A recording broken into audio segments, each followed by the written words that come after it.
The Barrett 50 caliber rifle could tear through steel at 2 miles. Commander Rick Morrison had seen it destroy buildings, vehicles, lives, but he'd never seen a cleaning lady handle it like a lover's hand. When Madison Parker looked up from that weapon, her fingers moving with surgical grace most operators would kill for, Morrison felt something he hadn't felt in 20 years of combat genuine fear, because the woman kneeling in coveralls wasn't who she appeared to be, and what happened next would expose a ghost the government swore was dead. Before we dive into Madison's story, hit that subscribe button and ring the bell, because this journey gets darker than you can imagine. And drop a comment telling me what city you're watching from. I want to see how far this truth travels. Morrison's coffee hit the floor. The woman had her hands inside the Barrett. "Get your hands off that weapon!" 50 SEALs spun around. Conversations died mid-sentence. The armory went silent except for Morrison's boots hammering concrete. The woman looked up. Brown eyes, calm as death. "Sir, the maintenance log. I don't give a damn about the log."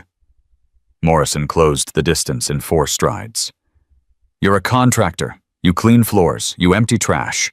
You don't touch operational weapons." She stood slowly, 5'6" against his 6'4", had to crane her neck to meet his eyes. "I have clearance for armory maintenance. The weapon wasn't loaded. I followed safety protocols." Morrison's face went red. "You think this is about safety protocols?" Someone laughed. Then another. Within seconds, half the room was grinning. Here was the commander chewing out some maintenance girl before breakfast. But Master Chief Pat Kelly wasn't laughing. He was watching her hands. They rested at her sides, relaxed. Not fidgeting. Not wringing. Just still. Except for a slight tremor. Barely visible.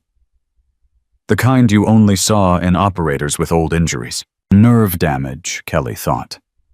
Permanent. "Commander," the woman said, "I wasn't trying to overstep.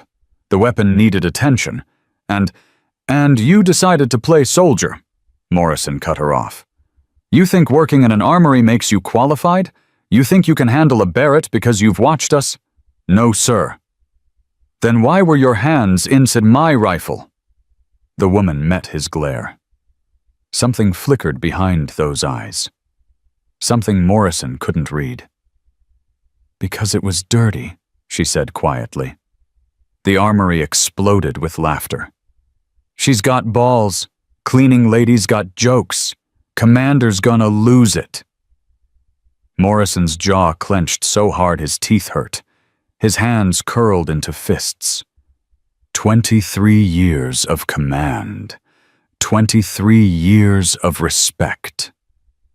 And this contractor was making him look like a fool in front of his men. Kelly stepped forward. "Commander, permission to speak." "Make it quick, Master Chief." Kelly turned to the woman. His voice dropped. Professional. Careful. "Ma'am, how long did it take you to disassemble that bolt?" She blinked. "I'm sorry. The bolt assembly, when you removed it, how long?" "I don't know. 12 seconds, maybe 15. The laughter died. 12 seconds was operator speed. Hell, 12 seconds was competitive operator speed. Most infantrymen needed 30. The Barrett's bolt assembly wasn't simple. It was precision engineering that punished mistakes. Kelly's eyes narrowed. "You've done this before." "I've maintained weapons before, yes." "What kind?" "Different kinds." "Military." A pause. Just a heartbeat. "Some?" Morrison pushed between them. "Master Chief, what the hell are you doing?" Kelly didn't look at him. "Commander, when's the last time you saw a contractor field strip a Barrett in under 15 seconds? I don't care if she— I do!" Kelly's voice went hard. "Because I've trained hundreds of operators. I've watched them fumble that exact weapon, and this woman handled it like she's been doing it since birth." Morrison looked from Kelly to the woman and back. His mind was racing, trying to process, trying to understand. "You saying she's got skills? I'm saying she's got experience." Kelly faced the woman again. "Ma'am, where'd you serve?" "I didn't serve," she said. "Too fast." "That's a lie." Kelly's tone wasn't cruel, just factual. "Nobody handles weapons like that without real training. So where'd you serve?" "I told you I didn't serve." "Then who trained you? That's not relevant." "The hell it isn't," Morrison's voice boomed. He pointed at the door. "You know what, I don't care. Get out. Out of this armory. Out of this building. You're done. I'll have your supervisor." "Wait." Kelly held up one hand. A smile crossed his face. Not friendly. Knowing. "Commander, if she's that confident, if she really thinks she knows weapons, let's test her." The woman's eyes widened. Just a fraction. Morrison caught it. "Test her." "Why not? She wants to play with the big boys. Let's see what she's got. 15 minutes. The SEALs pressed closer. This was getting interesting. Morrison studied the woman's face, looking for fear, uncertainty, hesitation. Nothing. "Fine," he said slowly. "What did you have in mind?" Kelly walked to the weapons rack, pulled down an M4 carbine, brought it over. "Ma'am, you familiar with this weapon?" She looked at the rifle. "Yes." "Good." Kelly set it on a table, pulled a cloth from his pocket. "We're going blindfold you. You'll field strip this weapon completely and reassemble it. We'll time you." "Master Chief, 4 minutes," Kelly continued. "That's what we require from our operators. 4 minutes blindfolded, perfect reassembly. If you can do it, we'll know you're legit." He paused. "If you can't, you walk out right now. Deal?" 50 SEALs went silent. Morrison crossed his arms, smiled. This was it. She'd either admit defeat or fail spectacularly. The woman looked at the M4, then at Kelly, then at Morrison. 4 minutes, 4 minutes. And if I do it, then we'll talk. She took a slow breath.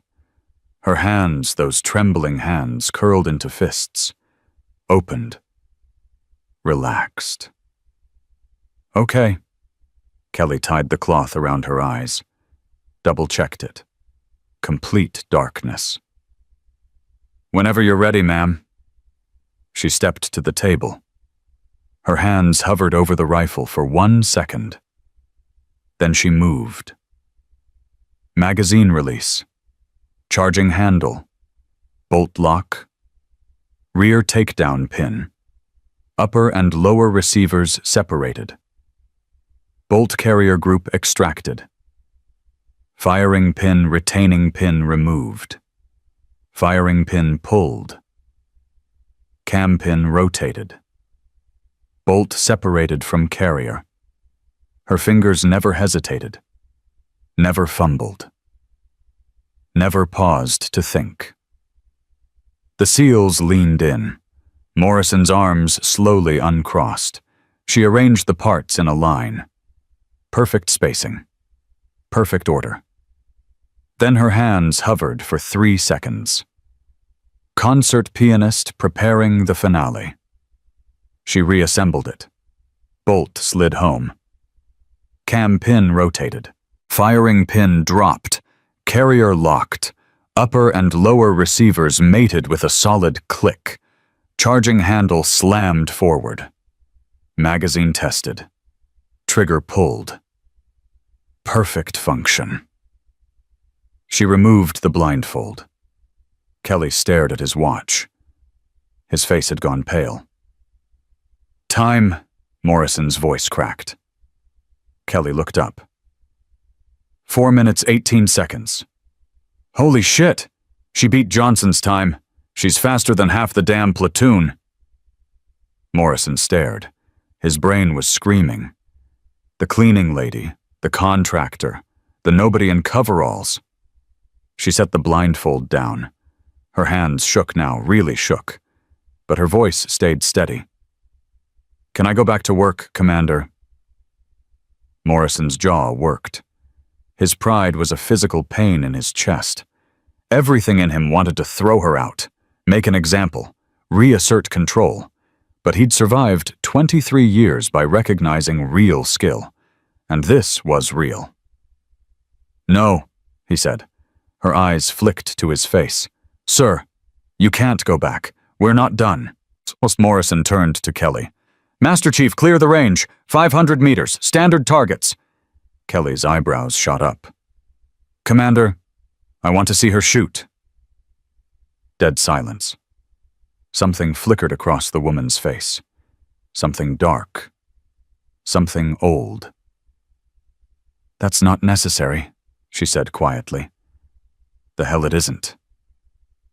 Morrison stepped closer, used every inch of his height. "You proved you know weapons. Fine. But knowing and using are different things. So here's the deal: you walk to that range, pick up a rifle, and show me what you can do. Can't shoot. Admit you wasted our time and get out. Understood?" She looked up at him, those dark eyes unreadable. "And if I can shoot?" Morrison's smile wasn't nice. "Then maybe I'll believe you." 5 seconds of silence. Then she nodded. "Okay. Good." Morrison turned to his men. "Everybody out. I want witnesses." The SEALs filed out, talking excitedly. Kelly hung back. "Ma'am," he said quietly, "you don't have to do this. Commander's got wounded pride. You can walk." She looked at him. "Would you, if someone challenged you?" Kelly thought about it, smiled sadly. "No, I wouldn't."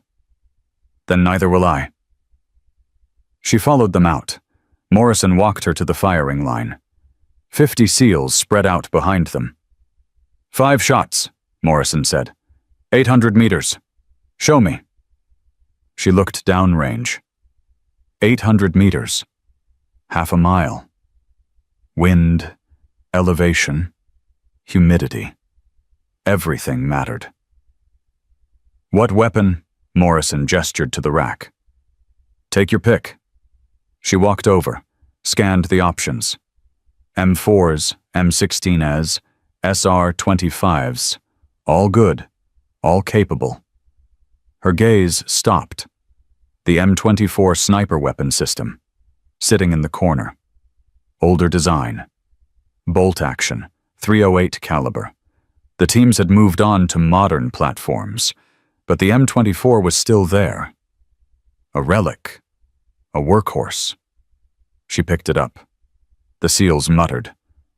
"The M24, that's old school." "She doesn't know the difference." Morrison frowned. "You sure?" She checked the weapon.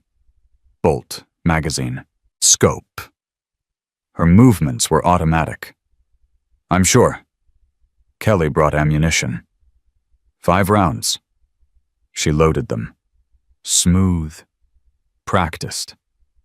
Then walked to the line and dropped prone. The SEALs went quiet. Morrison stood to the side, arms crossed, waiting for failure. She settled into the rifle. Stock to shoulder, cheek to rest, eye to scope. Her breathing slowed, deepened. That old rhythm from a different life. Inhale, exhale, hold. The first shot cracked.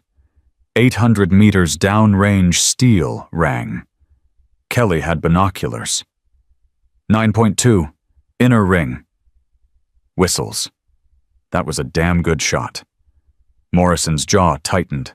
She worked the bolt, smooth, fluid. Second round chambered. Inhale, exhale, hold. Crack. 9.7. Closer. The SEALs leaned forward. This wasn't what they'd expected. Her hands weren't shaking anymore. Steady as stone. Third round. Inhale. Exhale. Hold. Crack. Kelly lowered the binoculars. His face went pale. 10.0. Dead center. Holy shit. Morrison's arms uncrossed. He stared at her back. The way she moved. The way she breathed. The absolute stillness. This wasn't luck. This was mastery. Fourth round. She adjusted for crosswind. Barely visible. Inhale. Exhale. Hold. Crack. 10.0. Perfect again. Only wind now. Nothing else. She chambered the final round, then sat up, removed the scope caps, flipped up the iron sights. What's she doing? No way. She's not. She lay back down. No scope, just iron sights. 800 meters. Kelly opened his mouth. Closed it. He'd seen a lot in 30 years. But this... Her breathing slowed again. That same rhythm. Burned into her nervous system. Into her soul. Inhale. Exhale. Hold. The final shot echoed like judgment. 3 seconds of silence. Kelly raised the binoculars. His hands shook. 10.0, his voice cracked. Iron sights, 800 meters, 10.0. The SEALs exploded, shouting, swearing, slapping backs. Men who'd made impossible shots. Men who'd seen everything. Losing their minds. Because what she'd just done was impossible. She stood. Set the M24 down gently. Turned to Morrison. Her face was calm. But something else lived there now. Something he'd seen in operators who'd been downrange too long. Seen too much. Lost too much. The look of someone who'd crossed a line and could never come back. Satisfied, Commander? Morrison couldn't speak. His mouth was dry, his mind racing. He'd been so certain she was playing pretend. But this was real. The laughter, the mockery, the humiliation he'd heaped on her. It rushed back like ice water. Kelly walked over. His face was grave. "Ma'am," he said quietly, "I need to ask you something, and I need an honest answer." She looked at him. "Have you ever fired in anger?" The question hung like smoke. Her dark eyes met Kelly's. For just a moment, one moment, the mask slipped. Morrison saw what lived behind it. Grief, rage, exhaustion, loss. The face of someone who'd seen hell and walked through it. "Some of us," she said softly, "had different childhoods, Master Chief." Then she turned. Walked away. Not running. Not hurrying. Just walking. Back toward the armory. Back to her mops and buckets and coveralls. Morrison stood frozen. His mind screaming that something was wrong. Very wrong. Kelly grabbed his arm. "Commander, we need to run a background check. Right now." "What, why?" Kelly's voice was urgent. "Because that woman isn't a contractor. She's an operator. I'd stake my career on it." "That's impossible. She's civilian. Is she?" Kelly's eyes were hard. "You saw what she just did. That's not talent. That's trained muscle memory from thousands of hours. That's the kind of shooting you only see from—" He stopped. Morrison's face went pale. "From who?" Kelly looked toward the armory where she'd disappeared. "From someone who's been to war. Real war. The kind that doesn't make reports." Morrison pulled out his phone, dialed base security. "This is Commander Morrison. I need a full background check on a civilian contractor, Madison Parker, works maintenance in the armory." He paused. "No, I don't care about normal channels. I want classified access. Whatever she's hiding, I want it found. Now." He hung up. Kelly was still watching the armory. "Commander, I don't think you're ready for what you're about to find." "Why not?" Kelly turned to him. His face was grim. "Because people like her, people who can shoot like that, move like that, have that look, they're only invisible for one reason." "What reason?" "Because someone powerful wanted them erased." Morrison felt a chill run down his spine. 50 SEALs were still on the range, talking excitedly about the impossible shots. But Morrison wasn't listening. He was thinking about the way she'd handled the Barrett. Stripped the M4 blindfolded. Put 5 rounds dead center at 800 meters like it was nothing. Like she'd done it 1,000 times before. His phone buzzed. "Text from base security running check now. Initial results in 30 minutes. Morrison stared at the armory building. Who the hell was Madison Parker? Morrison's office felt smaller than usual. He sat behind his desk. Kelly stood by the window. Neither spoke. The base security file sat between them. Unopened. Delivered 10 minutes ago by a nervous staff sergeant who'd left without making eye contact. Morrison reached for it. His hand stopped. "You ever get that feeling?" he said quietly. "That opening, something's gonna change everything." Kelly didn't turn from the window. "Every time I got orders for a new deployment. And I opened them anyway, because not knowing is worse." Morrison picked up the file. Standard manila folder. Thin, maybe 5 pages inside. He'd expected something thicker, more detailed. This woman had military-grade skills. There should be records, training documentation, service history. He opened it. The first page was a standard contractor profile. Name, age, social security number, current address, some apartment complex 15 minutes from base. Employment history, previous jobs at other military installations. All maintenance work, all low-level, all completely normal. He flipped to the second page. Employment references. 3 names. All checked out. All said the same thing. Madison Parker was reliable, quiet, did good work. Nothing remarkable. Nothing suspicious.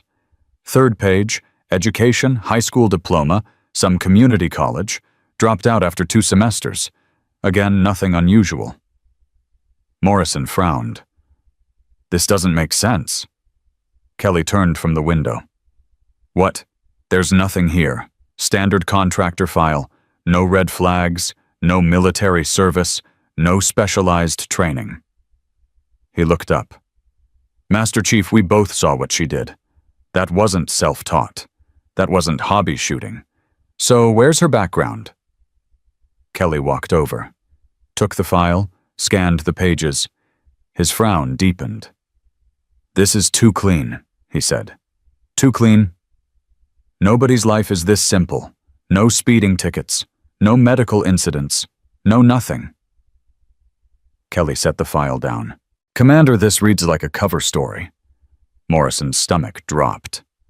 "You think I think we should request higher clearance, because if she's got the kind of background, I suspect it won't be in standard civilian files." Morrison grabbed his phone again, but before he could dial it, buzzed. "Unknown number," he answered. "Morrison." "Commander, this is Deputy Director Reeves' Defense Intelligence Agency." The voice was cold, professional. "I understand you've requested classified information on a civilian contractor named Madison Parker." Morrison's blood went cold. DIA didn't call about maintenance workers. "Yes, sir. Your request is denied." "Excuse me, you don't have clearance for that information. Neither does Master Chief Kelly. Neither does anyone on your base." Morrison's jaw clenched. "Sir, with all due respect, this woman demonstrated advanced weapons skills. I have a right to know." "You have a right to nothing, Commander." Reeves's voice went hard. "Madison Parker's background is classified at the highest level. You will cease all inquiries immediately. You will not discuss her with your men. You will not mention this conversation. Am I clear? No, sir. You're not clear. I have 50 SEALs who watched. I don't care what your SEALs watched. This conversation is over. Your base commander will receive official documentation within the hour. Follow those instructions to the letter. The line went dead. Morrison stared at his phone. His hand shook with anger. Kelly's face had gone pale. DIAA. They shut us down hard. Morrison stood, started pacing. They said we don't have clearance. Nobody on base has clearance. They're sending documentation to the base commander. Jesus Christ. Kelly sat down. Commander, do you understand what that means? It means she's connected to something big. No. Kelly looked up. It means she was something big. Something they wanted buried. Morrison stopped pacing, looked at Kelly. What are you saying? I'm saying the only time DIA moves that fast to shut down inquiries is when someone's burned. When someone's identity is so sensitive that even confirming they exist is a threat. Kelly's voice dropped. Commander, I think Madison Parker isn't her real name. The office door burst open. A young lieutenant stood there breathing hard. Commander, you need to come to the armory, right now. Morrison's gut clenched. What happened? She's gone, sir. Madison Parker. Her locker's cleaned out. Her ID badge is on her desk. Security footage shows her leaving the base 30 minutes ago. She just disappeared. Morrison grabbed his jacket. Kelly was already moving. They ran. The armory felt wrong without the usual noise. Morrison pushed through to the maintenance section. The lieutenant was right. Madison's locker stood open. Empty. No personal items, no photos, nothing. Like she'd never been there. Her desk was the same. Clean, bare. Just the ID badge sitting in the center like a goodbye note. Kelly picked it up, turned it over. Commander, look at this. Morrison leaned in. On the back of the badge, written in small, precise handwriting, some ghosts should stay buried. I'm sorry for the disruption. M. She knew, Morrison said quietly. She knew we'd run the check. She knew DIA would get involved. That's why she left. Kelly set the badge down. Or someone warned her. Whoever's been protecting her identity, whoever wanted her erased in the first place. Kelly looked around the empty office. Commander, I spent 30 years in the teams. I've worked with CIA. I've worked with JSOC. I know what it looks like when someone disappears into black operations. He paused. That woman wasn't running from us. She was running from whoever just made a phone call to DIA. Morrison's phone buzzed. Text from the base commander. My office. Now. Come alone. Captain Holland looked like he'd aged 10 years in the last hour. Morrison stood at attention. Holland waved him to a chair. Sit down, Rick. This isn't that kind of meeting. Morrison sat. Holland poured 2 glasses of whiskey from a bottle he kept for bad news. Slid one across the desk. You're not going to like this, Holland said. Try me, sir. Holland opened a folder. Red stripe across the top. TSSCI clearance. He didn't show Morrison the contents, just held it closed on his desk. I received this 20 minutes ago, directly from the Pentagon. It contains information about Madison Parker, or rather about the woman who's been using that name. He paused. Rick, what I'm about to tell you is classified at a level you don't normally access. You cannot share this with your men. You cannot share it with Master Chief Kelly. You cannot write it down, understood? Morrison's mouth was dry. Understood, sir. Holland took a drink, set his glass down carefully. The woman you met today is a former CIA Special Activities Division operator. Real name is classified. Madison Parker is her 4th cover identity in the last 3 years. She was officially declared KIA in Afghanistan in 2021. Her death was staged to extract her from a mission that went sideways. Morrison felt the room tilt. What mission? I don't know. That part's redacted even from me. What I do know is that she's not supposed to exist anymore. And the fact that she's been working on a military base, any military base, represents a massive security breach. Why was she here? Best guess she was hiding, using the civilian contractor system as cover. Probably figured a Navy base was the last place anyone would look for a CIA operator. Holland's face was grim. She figured wrong. Morrison's mind raced. Sir, her skills, what we saw today, that wasn't basic training. That was, I know what it was, Rick. I read the reports from your men. 5 perfect shots at 800 meters. 1 with iron sights. Holland leaned forward. The file says she held the record for longest confirmed kill, over 3,000 meters. She was one of the most effective snipers in CIA history. Silence.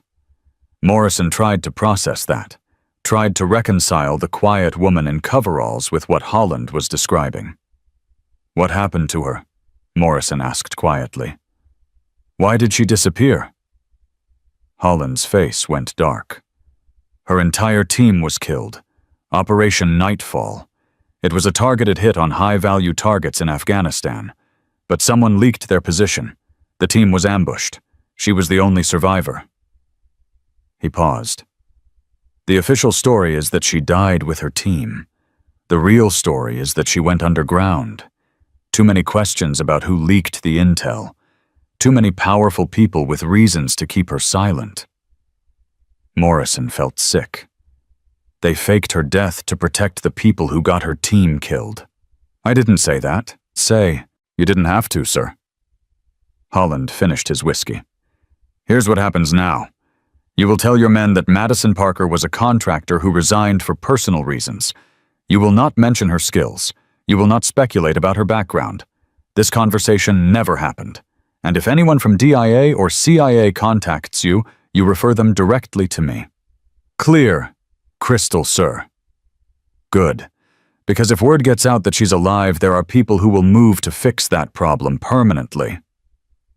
Morrison stood, saluted, turned to leave. Rick. He stopped. Holland's voice was quiet. She saved a lot of lives overseas. More than you or I will ever know. Whatever happened to her team, she didn't deserve to become a ghost. Remember that. Morrison nodded, left the office. The hallway felt colder than before. That night, Morrison couldn't sleep. He sat on his back porch with a beer, staring at nothing, thinking about the woman who'd knelt beside the Barrett that morning, the woman who'd taken his insults without flinching, who'd proven herself twice over, who'd walked away like she'd done it before. Because she had. She'd walked away from her entire life, her team, her identity, everything, and he'd humiliated her in front of 50 men. Morrison's phone was in his hand before he realized it. He pulled up the base directory, found Madison Parker's personnel file, the fake one, scrolled to her emergency contact, just one number, no name. He stared at it for 5 minutes, then dialed. It rang 4 times. He was about to hang up when someone answered. Hello? A woman's voice. Calm. Familiar. Morrison's throat was tight. I'm sorry. Silence on the other end. I'm sorry, he said again. For what I said. For how I treated you. You deserved better. More silence. Then quietly. You didn't know, Commander. That's not an excuse. I judged you by your coveralls, by assumptions. I was wrong. A long pause. He could hear her breathing on the other end. Steady. Controlled. You were protecting your men, she said finally. I understand that. Where are you? Somewhere safe. Will you be okay? Another pause. Longer this time. I've been running for 3 years, Commander. I don't know if okay is something I get to be anymore. But I'll survive. I always do. Morrison's chest hurt. The people who got your team killed, are they still out there? Yes. Do they know you're alive? They do now. Morrison closed his eyes. I'm sorry. If I hadn't run that background check. You were doing your job. I knew the risks. Her voice softened. Commander, can I tell you something? Anything. This morning in your armory with your men watching, that's the first time in 3 years I felt like myself, even for just a few minutes, so thank you for that. Morrison's voice cracked. What will you do now? What I've always done, keep moving, keep the truth alive, make sure my team didn't die for nothing. If you ever need anything, I won't. A pause. But thank you. The line went dead. Morrison sat in the darkness, phone in hand, beer forgotten. Somewhere out there, a ghost was running again. Hunted by the same people who'd killed her team. Protected only by the skills that had made her the best. And he'd never know if she made it. The sun came up over Coronado Naval Base. Another morning. Another day, in the armory, the Barrett 50 cal sat in its rack. Clean, maintained, ready. Nobody knew who'd touched it last. Nobody asked. Morrison didn't tell Kelly about the phone call. 3 days passed. The armory felt emptier somehow. The SEALs had moved on training schedules, deployment prep, the usual grind. Nobody talked about the cleaning lady anymore. Nobody asked questions. Morrison had given his orders. Kelly had enforced them.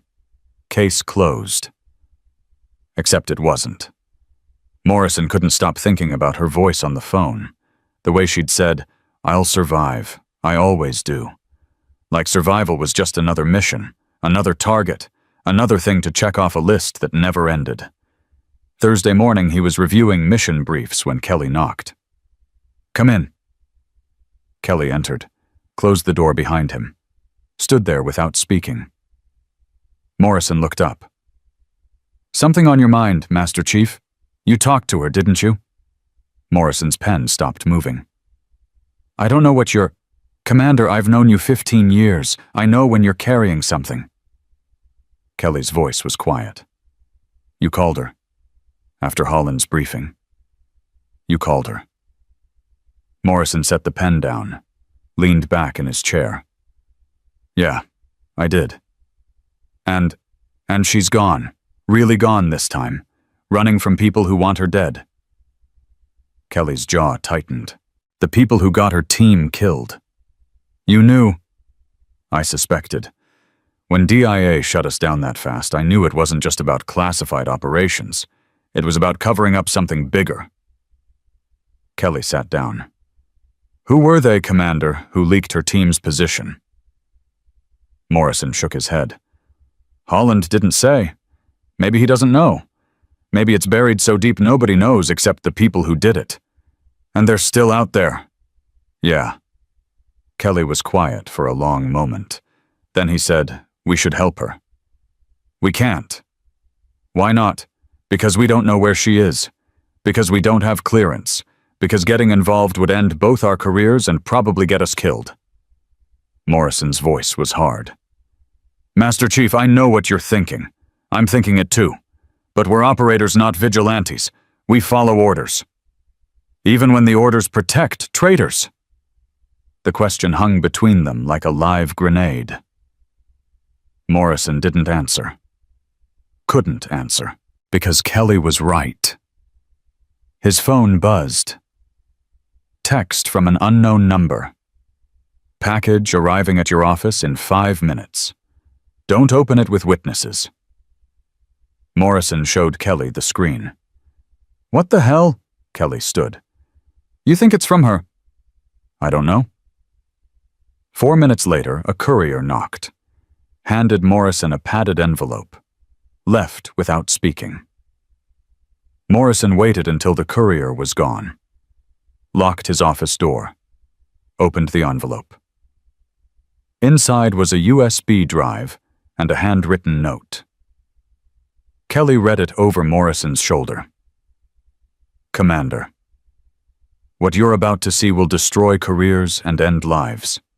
Maybe yours, maybe mine. But my team deserves the truth. If something happens to me, give this to someone who can't be bought, someone who still believes in justice. I'm sorry for dragging you into this, but you're the only person I trust. M. Morrison plugged the USB into his laptop. One folder, labeled Operation Nightfall, The Real Story. He clicked it. Video files, audio recordings, classified documents, field reports, everything. Kelly leaned closer. Jesus Christ. Morrison opened the first video. Helmet cam footage. Nighttime. Desert terrain. A woman's voice. Madison's voice calm and professional. Angel 1 to base. We're in position. Target building is 200 meters ahead. Thermal shows 8 hostiles inside, requesting clearance to engage. Another voice. Male. American. Base to Angel 1. You are cleared hot. Execute mission on your mark. Copy that. Angel team move in. The footage showed a team of 5 moving through darkness. Precise. Silent. Professional. They reached the building, stacked up at the entrance. Madison's voice, breaching in 3, 2, 1. The door exploded inward. Then everything went to hell. Gunfire erupted from positions that shouldn't have existed. Flanking positions. Pre-sighted kill zones. The hostiles weren't surprised, they were waiting.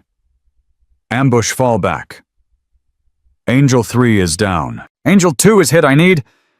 The voices cut off one by one, screaming, shouting, gunfire, explosions. Madison's voice still calm somehow. Base, we're compromised. They knew we were coming, requesting immediate exfil. Negative Angel 1. No exfil available. You're on your own. What base, we have casualties, we need. I said negative. Mission is scrubbed. RTB, if you can. Base out. The feed went dark. Morrison's hands were shaking. They abandoned them. Kelly's face was white. They sent them into an ambush and left them to die. Morrison opened the next file. Audio recording. 2 men talking. American accents. Educated. High-ranking. Made sure the intel reached the right people. The team won't make it back. And the leak. Covered. It'll look like enemy intelligence gathering. Nothing traces back to us. Good. Because if anyone finds out we sold those locations, nobody will find out.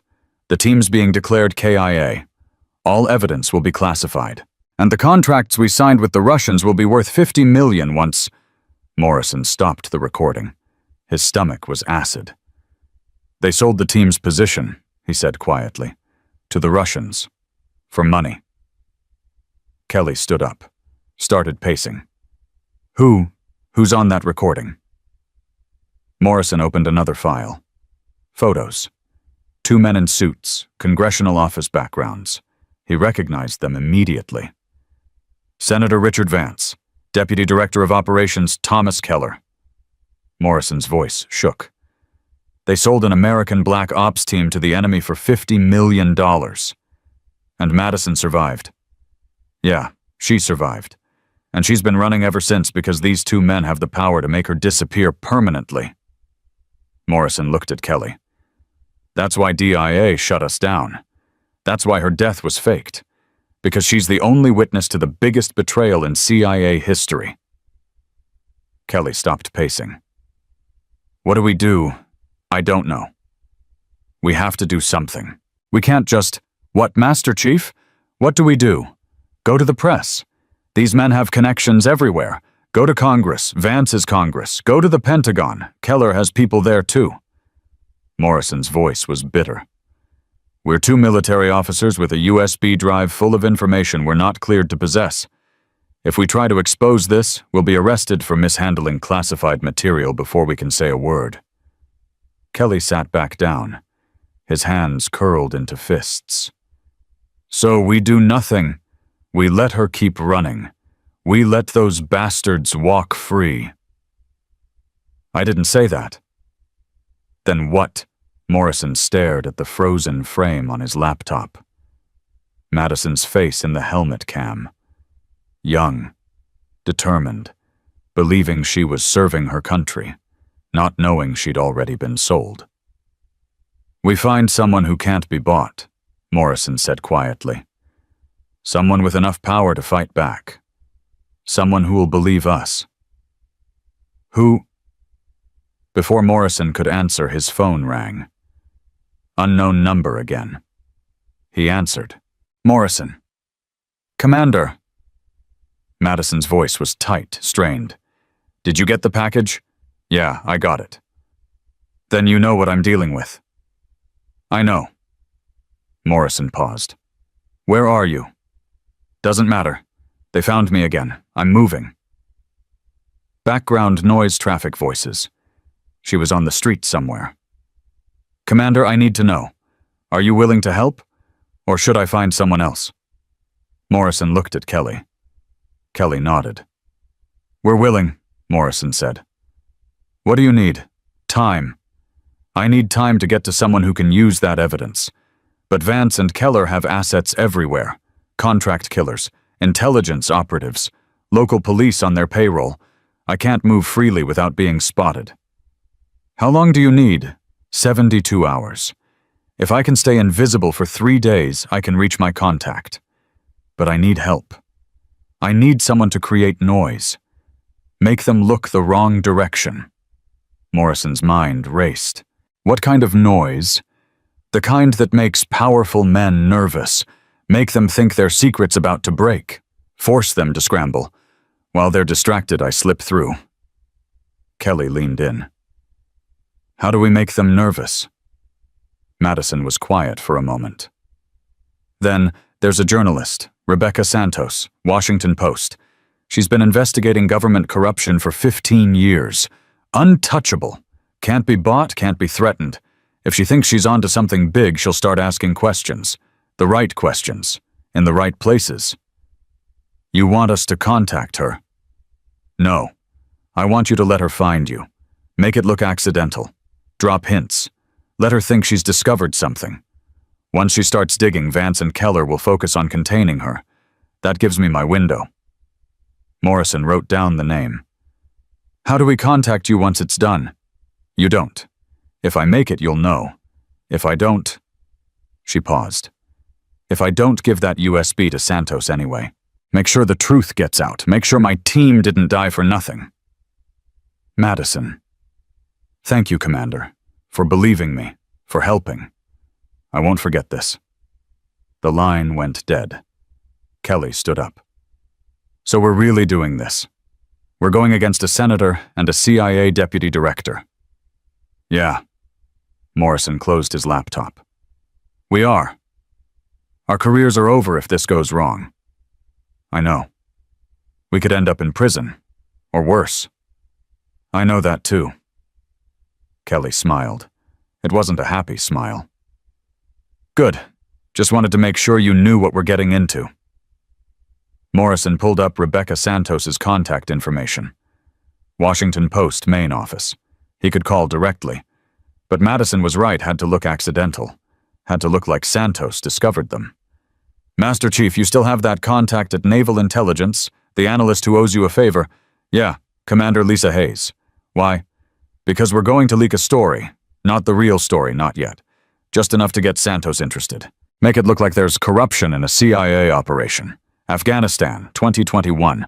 Dead operators. Classified mission gone wrong. Morrison met Kelly's eyes. Hayes can plant it in the right intelligence circles. Santos monitors those channels.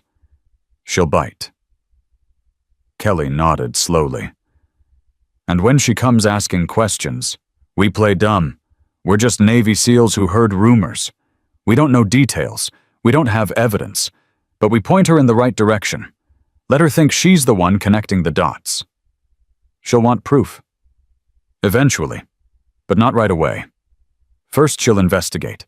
She'll start making calls. She'll rattle cages. Morrison smiled grimly.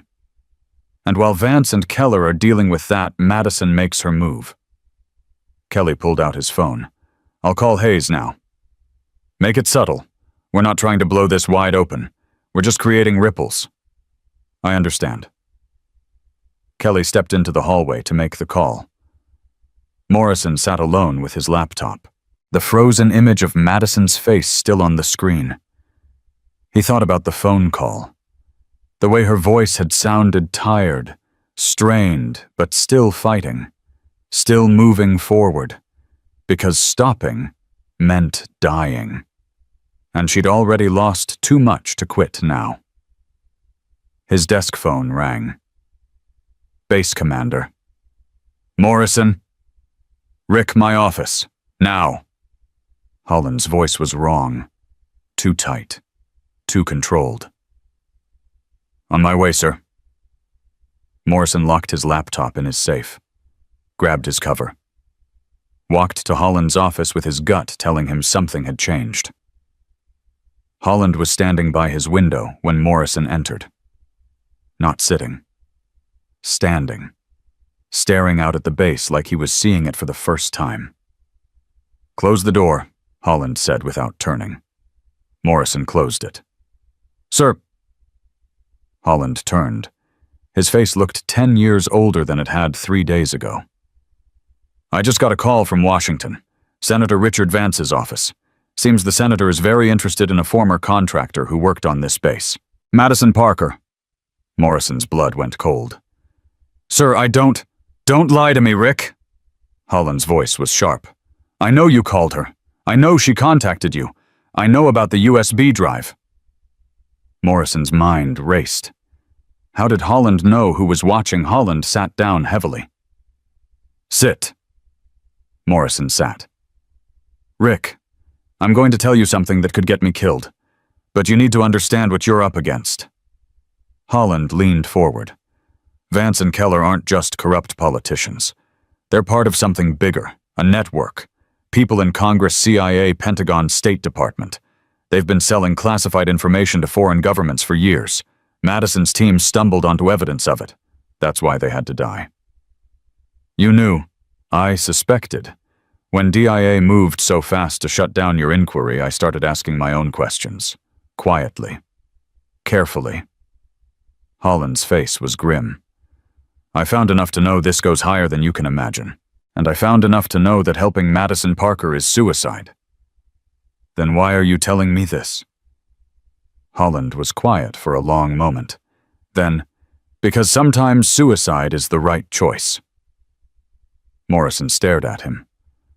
I'm 3 months from retirement, Holland continued. 32 years in the Navy. I've followed orders my whole career. Good orders, bad orders. Didn't matter. I followed them because that's what we do. He paused. But this is different. This is American operators being sold to the enemy by the people who swore to protect them. And if I retire without doing something about it, I'll die knowing I was a coward. What are you saying, sir? I'm saying I'll help. I'll cover for you and Kelly.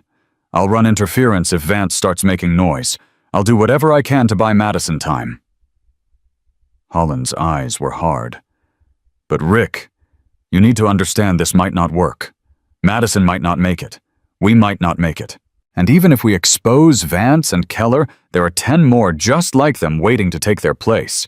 So we do nothing. No, we do something. Because doing something is better than doing nothing, even if it kills us. Holland stood, walked to his safe, opened it, pulled out a file. This is everything I could find on Operation Nightfall.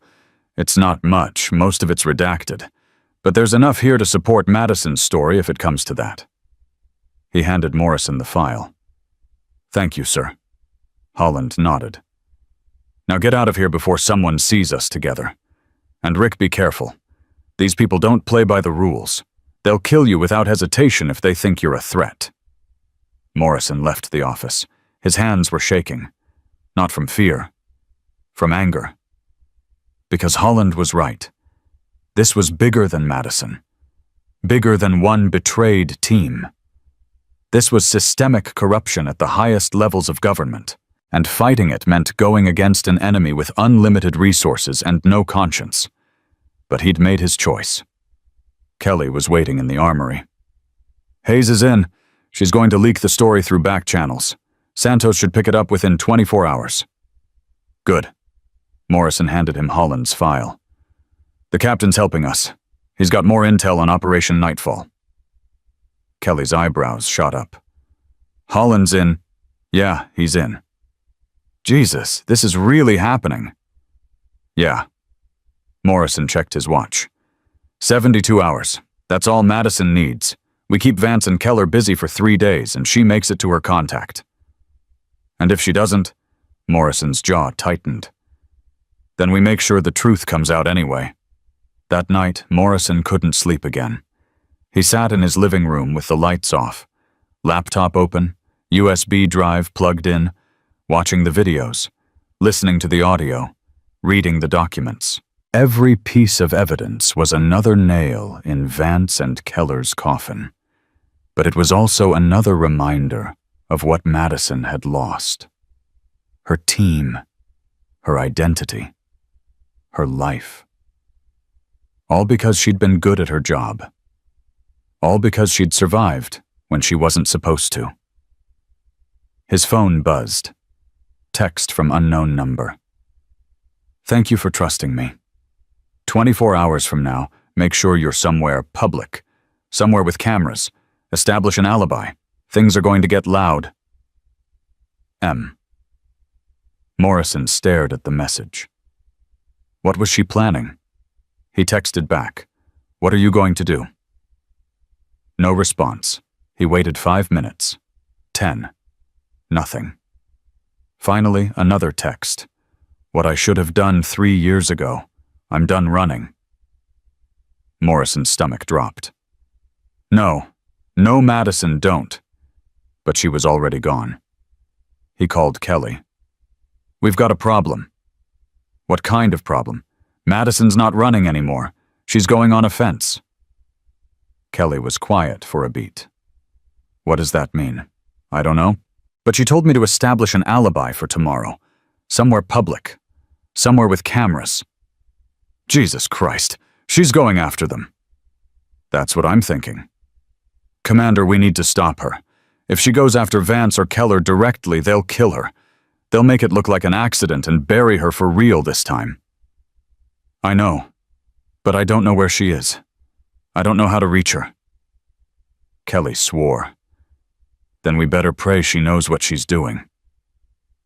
Morrison hung up. Sat in the darkness.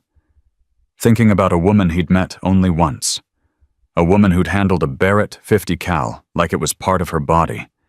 Who'd put 5 rounds dead center at 800 meters. Who'd survived an ambush that killed her entire team. A woman who'd been trained to kill, and who was now hunting the men who'd tried to kill her. Morrison pulled up Vance's public schedule. The senator was giving a speech tomorrow at a defense contractor conference in San Diego. Public venue. Hundreds of attendees. Security everywhere. The worst possible place to make a move, or the best, depending on how you looked at it. Morrison's phone buzzed again. Another text from Madison. Don't try to stop me. I've made my peace.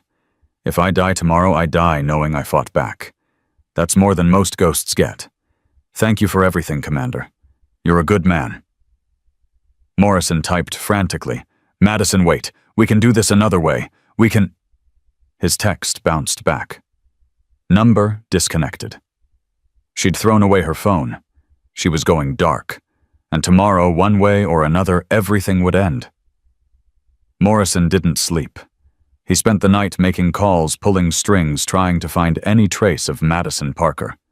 Every contact came up empty. She'd vanished completely. At 05:30, Kelly showed up at his door with coffee and a grim expression. "Anything?" Morrison asked. "Nothing. It's like she never existed." Kelly handed him the coffee. "But I found something else. Vance's speech is at the Grand Hyatt. Starts at 1400, 500 people attending. Secret Service is handling security." Secret Service.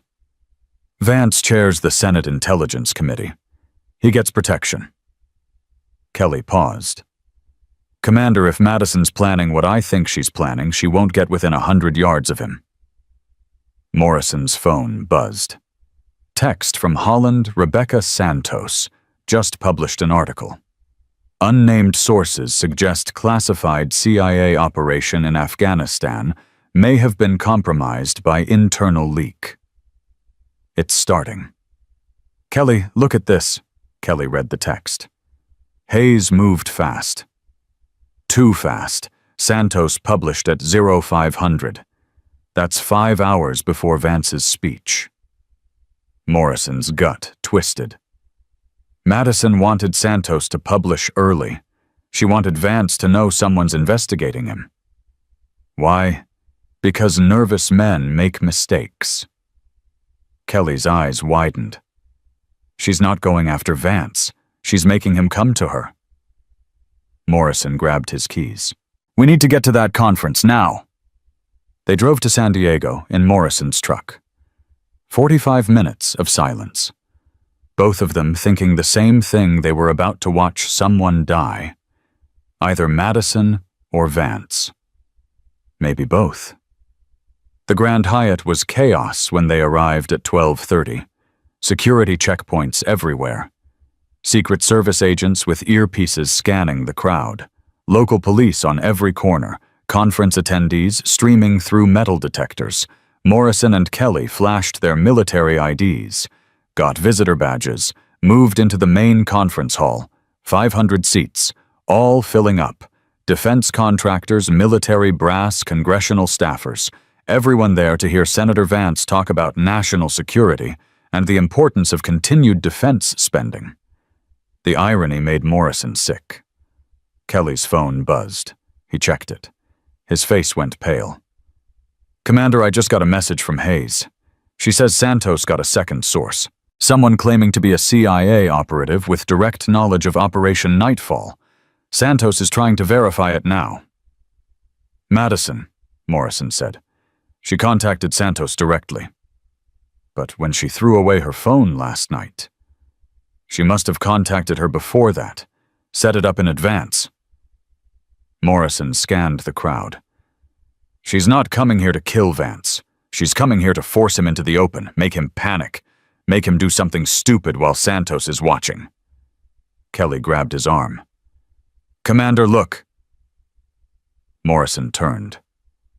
A woman had just entered through the side entrance, dark hair pulled back, wearing a catering uniform, carrying a tray of glasses, moving through the crowd with practiced ease. Madison. Morrison started forward. Kelly held him back. "Wait," Kelly hissed. "If we blow her cover now, Secret Service will arrest her before she can do anything. If we don't stop her, she might get killed. She knows the risks. She chose this." Kelly's voice was hard. "We have to trust her." Morrison watched Madison move through the crowd. She wasn't heading toward the stage. She was heading toward the back exit, setting up her escape route. Smart. At 13:45, the lights dimmed. A voice over the loudspeaker. "Ladies and gentlemen, please welcome Senator Richard Vance." Applause filled the hall. Vance walked onto the stage. Mid-50s. Silver hair, expensive suit. The smile of a man who'd never faced consequences in his life. Morrison wanted to put a bullet in him. Vance reached the podium, adjusted the microphone, started speaking. "Thank you all for being here today. We live in dangerous times. Our enemies grow stronger every day. But I want to assure you, His phone buzzed. On the podium, visible to everyone. Vance frowned, ignored it, kept talking. It buzzed again and again and again. Vance's smile faltered. He glanced down, saw the screen. His face went white. "Excuse me for one moment," he said, stepped back from the microphone, pulled out his phone. The audience murmured. This wasn't normal. Morrison watched Vance's face change from pale to red to purple. The senator looked up, scanned the crowd like he was searching for someone. His hand shook as he put the phone away. "I apologize," Vance said. His voice was tight. "Something urgent has come up. I'm afraid I need to cut this short." More murmuring.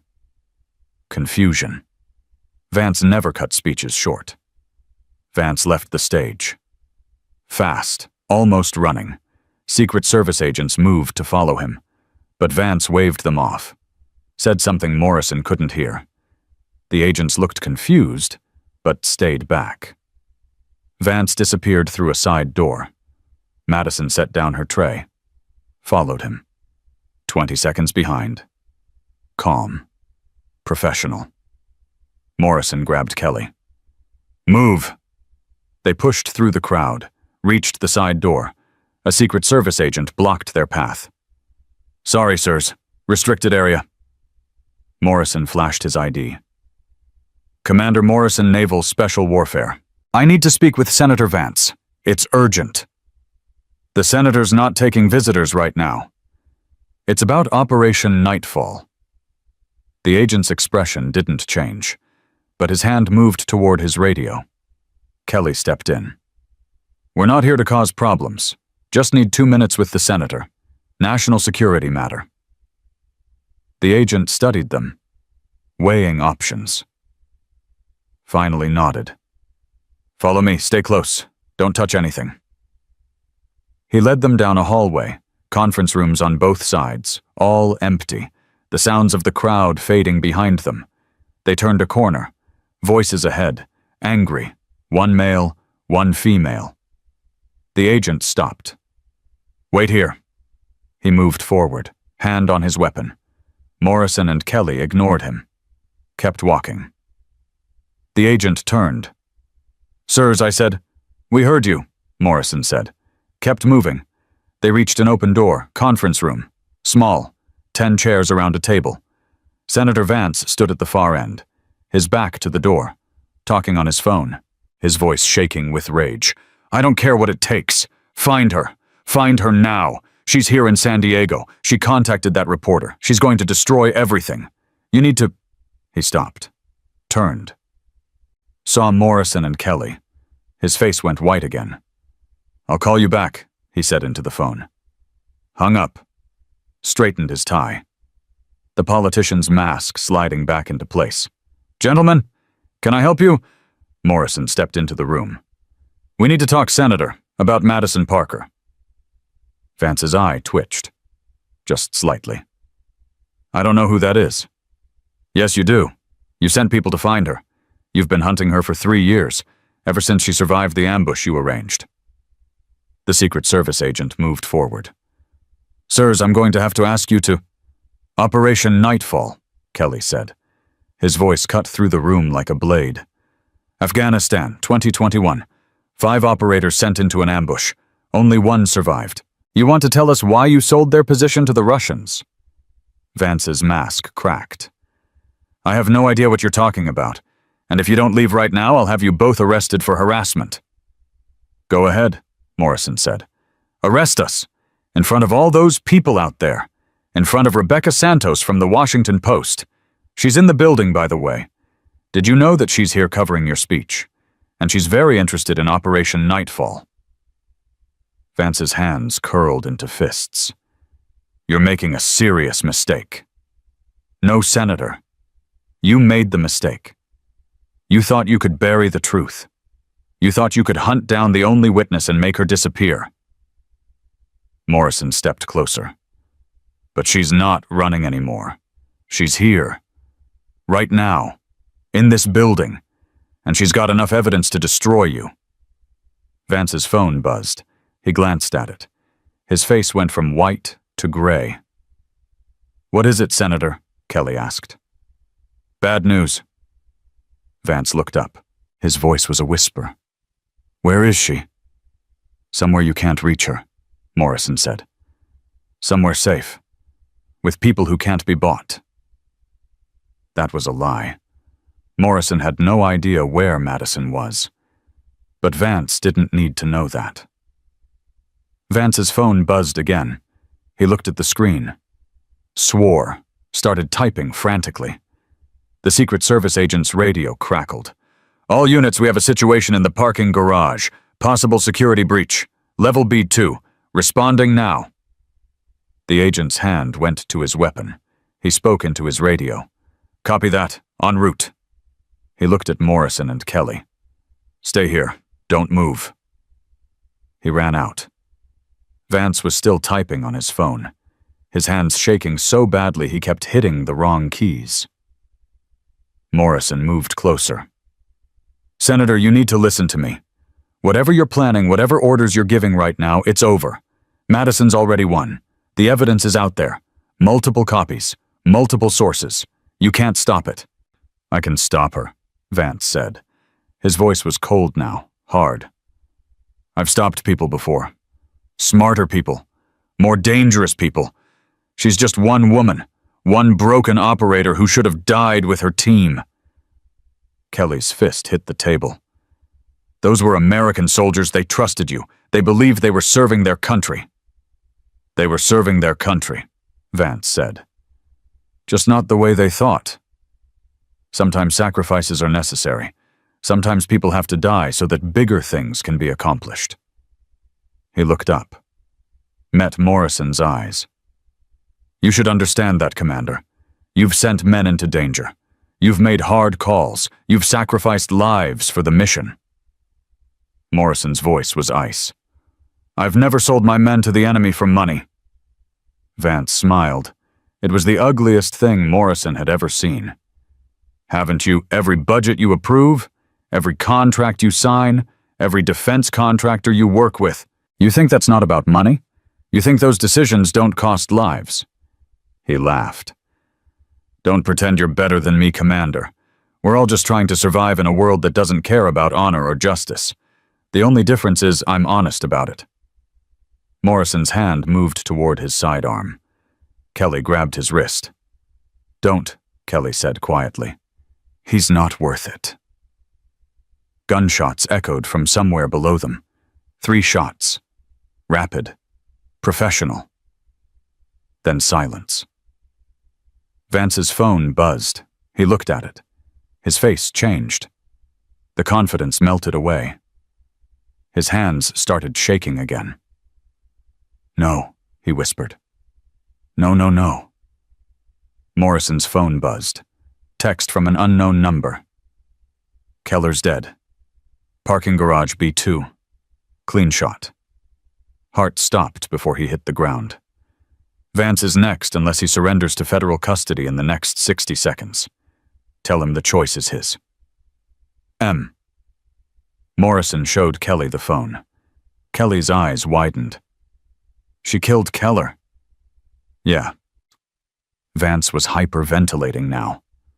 "She's insane. She's completely insane. She just killed a CIA deputy director in a public building.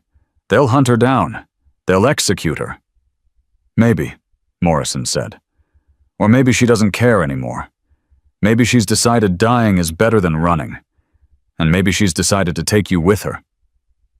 He leaned closer. "Madison Parker is the best sniper in CIA history. 3,000-meter kill record. You think she can't reach you from wherever she is right now? You think these walls will protect you?" Vance backed against the wall. "I have Secret Service protection. I have Secret Service can't stop a bullet they don't see coming." Morrison's voice was cold. "You've got one chance, Senator. Surrender. Walk out there right now and tell those agents everything. Confess to the corruption. Confess to selling out Operation Nightfall. Confess to hunting Madison Parker. Do it publicly. Do it where everyone can hear, or she puts a bullet in your head, and we tell everyone you committed suicide out of guilt. You're bluffing. She's not here. She can't be.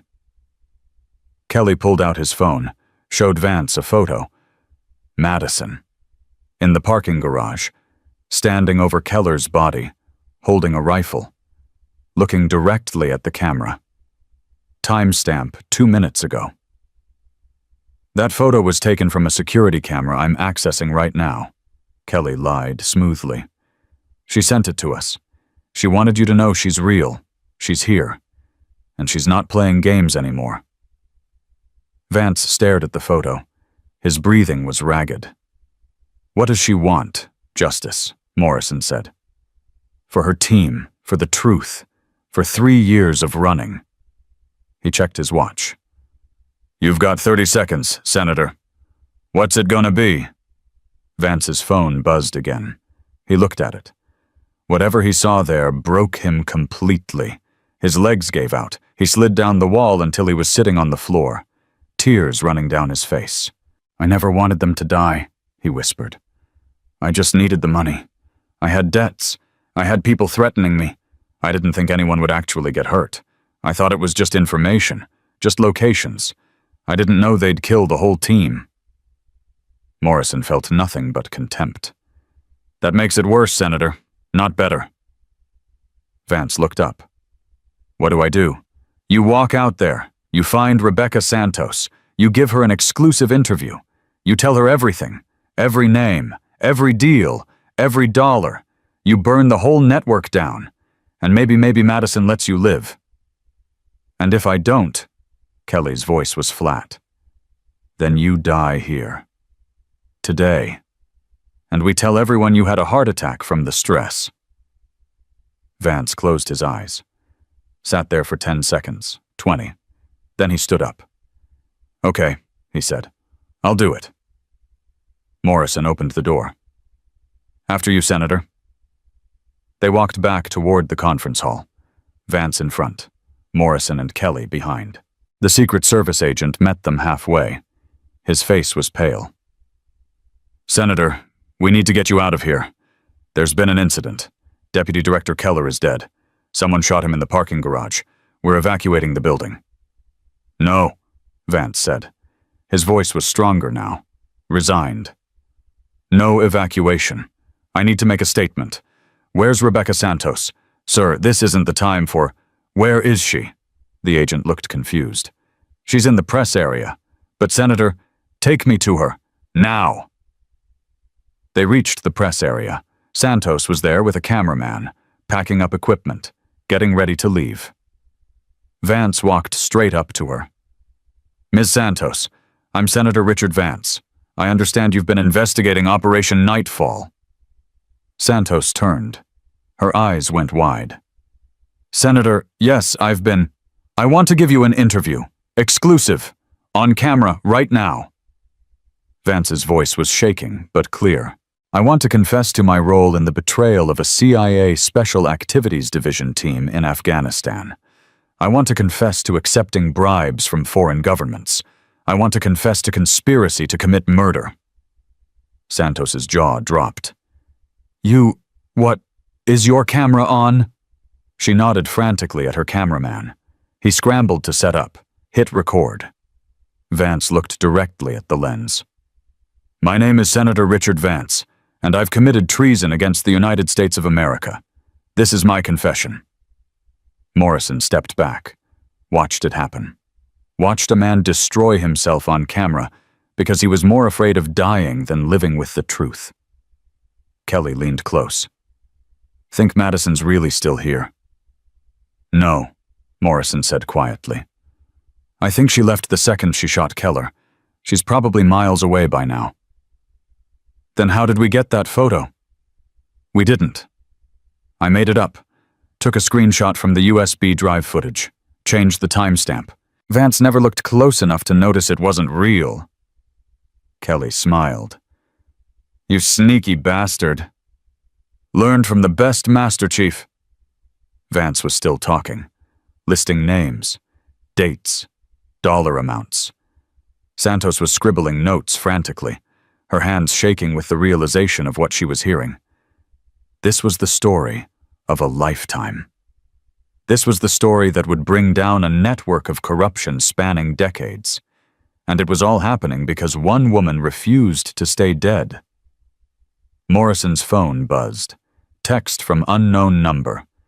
"Thank you, Commander, for everything, for believing me, for helping me, for giving me a chance to fight back. I know you lied to Vance about the photo. That was clever. My team would have liked you.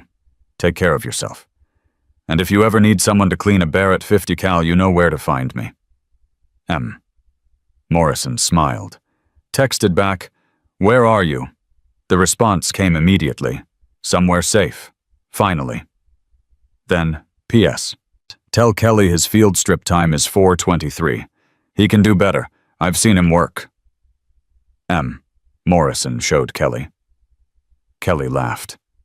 The first real laugh Morrison had heard from him in days.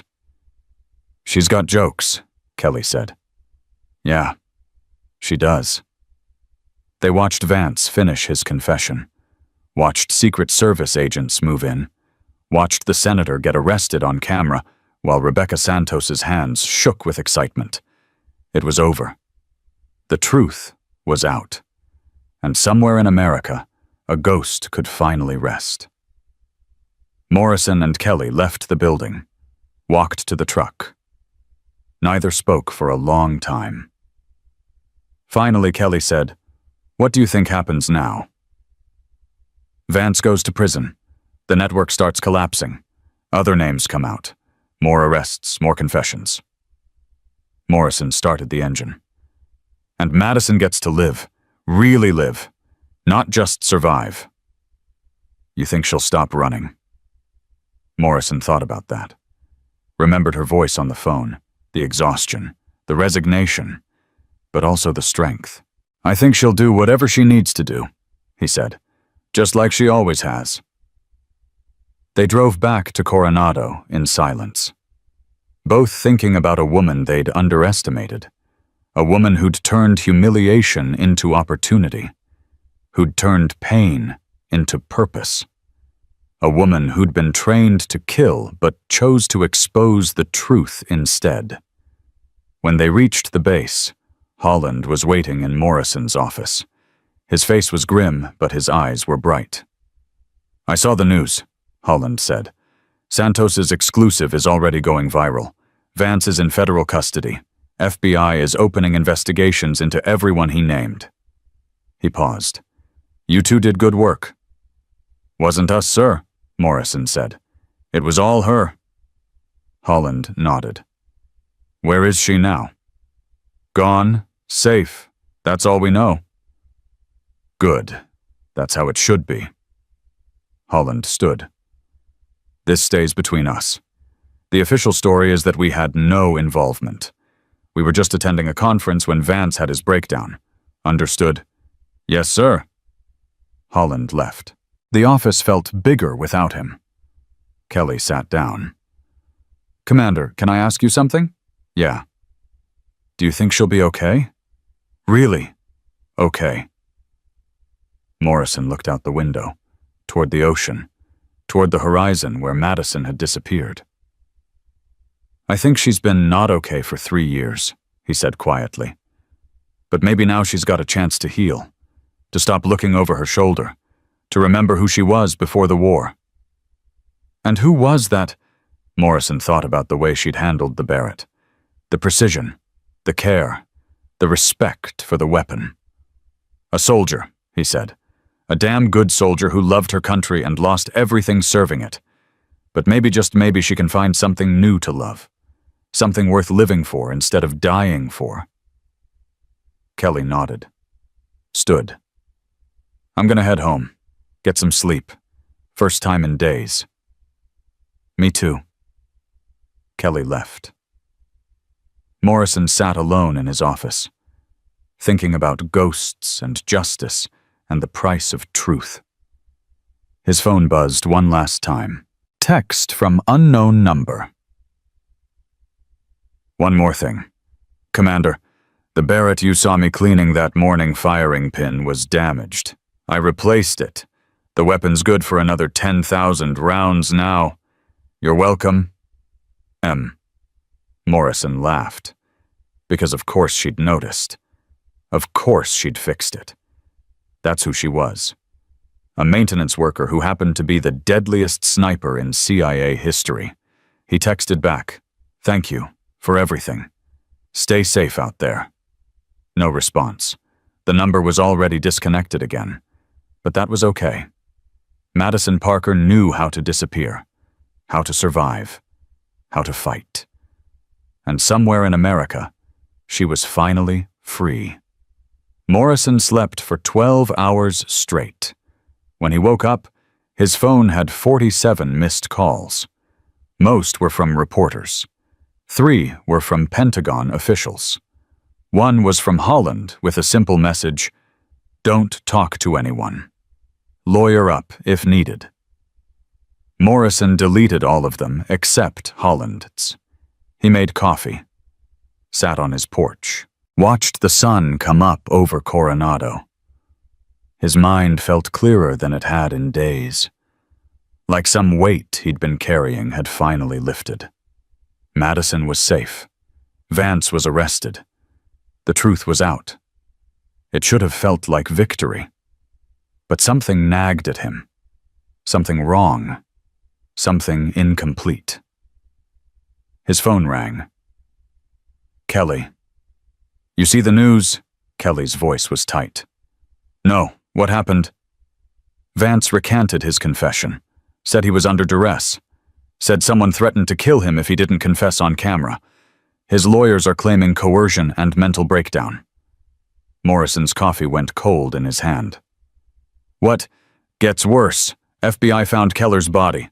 Ballistics show the bullet came from a .308, same caliber Madison would use.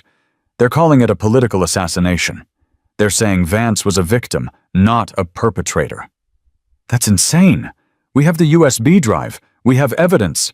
"Do we?" Kelly's voice dropped. "Commander, where's the drive?" Morrison's stomach dropped. He ran inside, opened his safe. The USB drive was gone. "Son of a bitch." "Yeah," Kelly said. "Someone got to it, someone with access to your office. Someone who knew where you kept it." Morrison's mind raced. Who had access? Holland? The cleaning staff? Base security? Any of them could have taken it while he was in San Diego. "The evidence is gone," Morrison said quietly. "Without it, we can't prove anything." And Vance's lawyers are spinning this as a conspiracy. They're saying a rogue CIA operative Madison went crazy and killed Keller, then forced Vance to confess to crimes he didn't commit. Kelly paused. "Commander, they're making her look like a terrorist." Morrison's fist hit the table. His coffee cup shattered. "We had him. We had everything. How did this happen?" "Because Vance isn't working alone. He never was. Whatever network he's part of, they moved fast. They cleaned up. They flipped the narrative. And now Madison's not a whistleblower, she's a murderer." "Where is she? Have you heard from her?" "No. Radio silence. I've tried every back channel I have. Nothing." Morrison's phone buzzed. Text from unknown number. "They took the drive. I know. It's okay. I have another copy. But I need your help one more time. Meet me tonight. 2200 hours. Cabrillo Lighthouse. Come alone. Tell no one. M." Morrison showed the text to Kelly over video call. Kelly's face was grim. "It's a trap." "Maybe." "Definitely. Vance's people know she contacted us. They'll be watching. They'll follow you straight to her." "Then I'll make sure they don't follow me." "Commander, she needs help, Master Chief, and we owe her." Morrison's voice was hard. "I'm going. Then I'm going with you." She said, "Come alone." And I said, "I'm going with you." Kelly's tone left no room for argument. If it's a trap, you need backup. If it's not, she can deal with having 2 people instead of 1. Morrison checked his watch. 08:47. He had 13 hours to prepare. 13 hours to figure out how to get to that lighthouse without being followed. "Okay," he said. "But we do this smart. We assume we're being watched. We assume phones are tapped. We assume everything we do is monitored." "Agreed. How do we shake surveillance?" Morrison thought about it. "We need to split up. Make them choose who to follow. You take your truck and head north. Make it obvious. I'll slip out on foot and grab a rental car. We meet at the lighthouse from different directions. And if they follow both of us, then we improvise." Kelly smiled grimly. Story of our lives. They spent the next hour planning. Routes, timing, contingencies. By 1,000 hours, they had a workable plan. Morrison left his apartment at 14:30, walked to the gym on base. Normal routine, nothing suspicious. He worked out for 90 minutes, kept checking for tails, saw at least a man in a blue sedan and a woman pretending to jog. Amateur hour.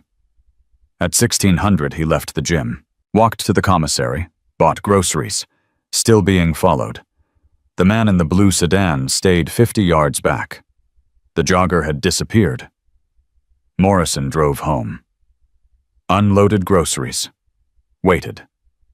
At 1800 Kelly called, loud enough for anyone listening to hear clearly.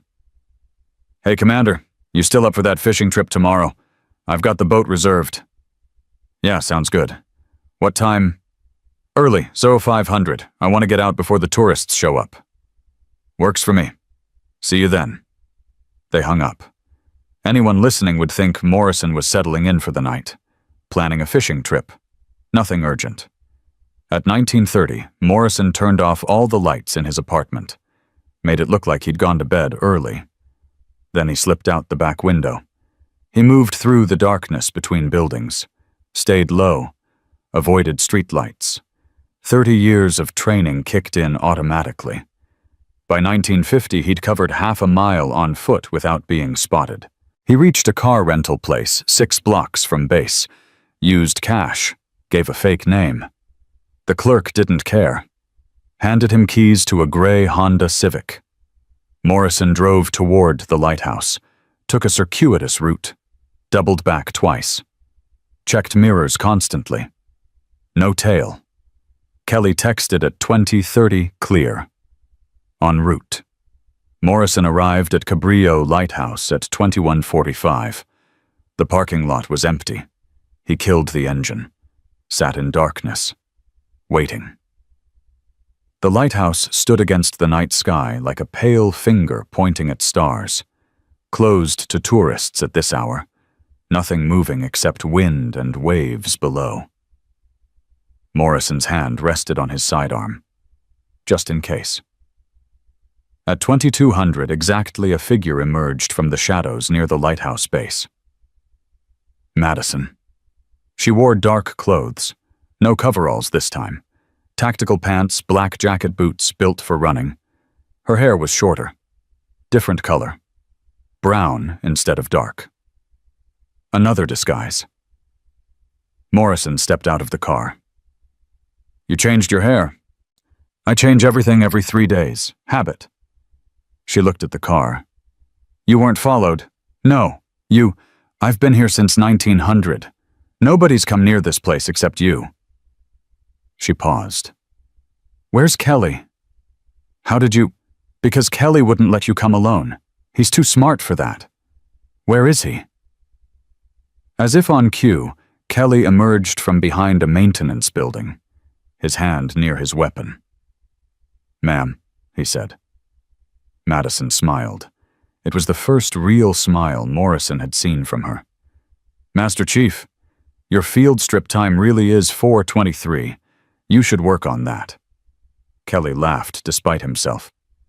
"Noted." Madison's smile faded. "You saw the news. You know what they're doing." "Yeah," Morrison said. "Vance recanted. They stole our evidence. They're making you the villain." "That was always the plan. I knew they'd flip it. I knew they'd take the drive.